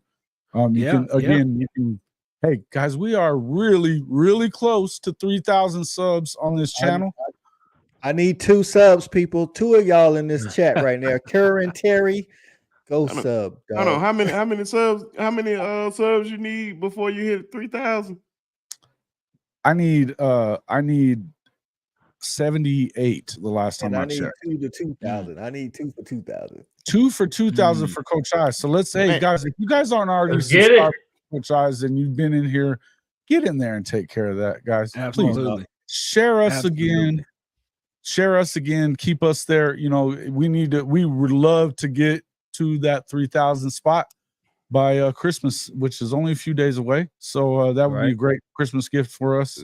And you know, hey, please do that. Same with everybody. Get out there and sub to everybody's channel, though, man. It's so important for us content creators. It helps us.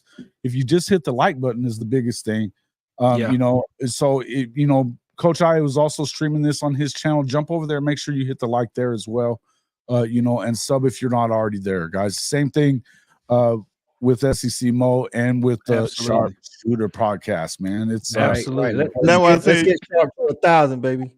Man, Yeah. and then I was just about to talk about you. I said, man, it must be nice to just talk about, oh, give me the I just need 2 to get a Man, we've been where you are. We've been where think you about are. where we like you the are. SEC Weekly. The SEC Weekly, man, we're trying to get to 200 subs. So like we're fresh. We're babies. But I'm right there with you. yeah, man. But Just like a little y'all can over follow me at about a year and a half almost. yeah. I mean, y'all can I follow love the me on grind, Twitter though, baby. or I X, love the grind. the Well, you know, SEC Weekly Mo. Like I said, man, also the Hog Wild podcast. I haven't recorded in a while, but it's coming. I promise you, the Hog Wild podcast is coming back strong. I've been working with my brothers at the Woo Pig podcast, but right now you can find me at the SEC Weekly on YouTube, the SEC Weekly Mo on Twitter, and the SEC Weekly on Twitter. I think Appreciate it'd be better if you put in the chat. Shout out to the crowd for getting me to 2,000. You guys are the All best. right. Good job, Coach I.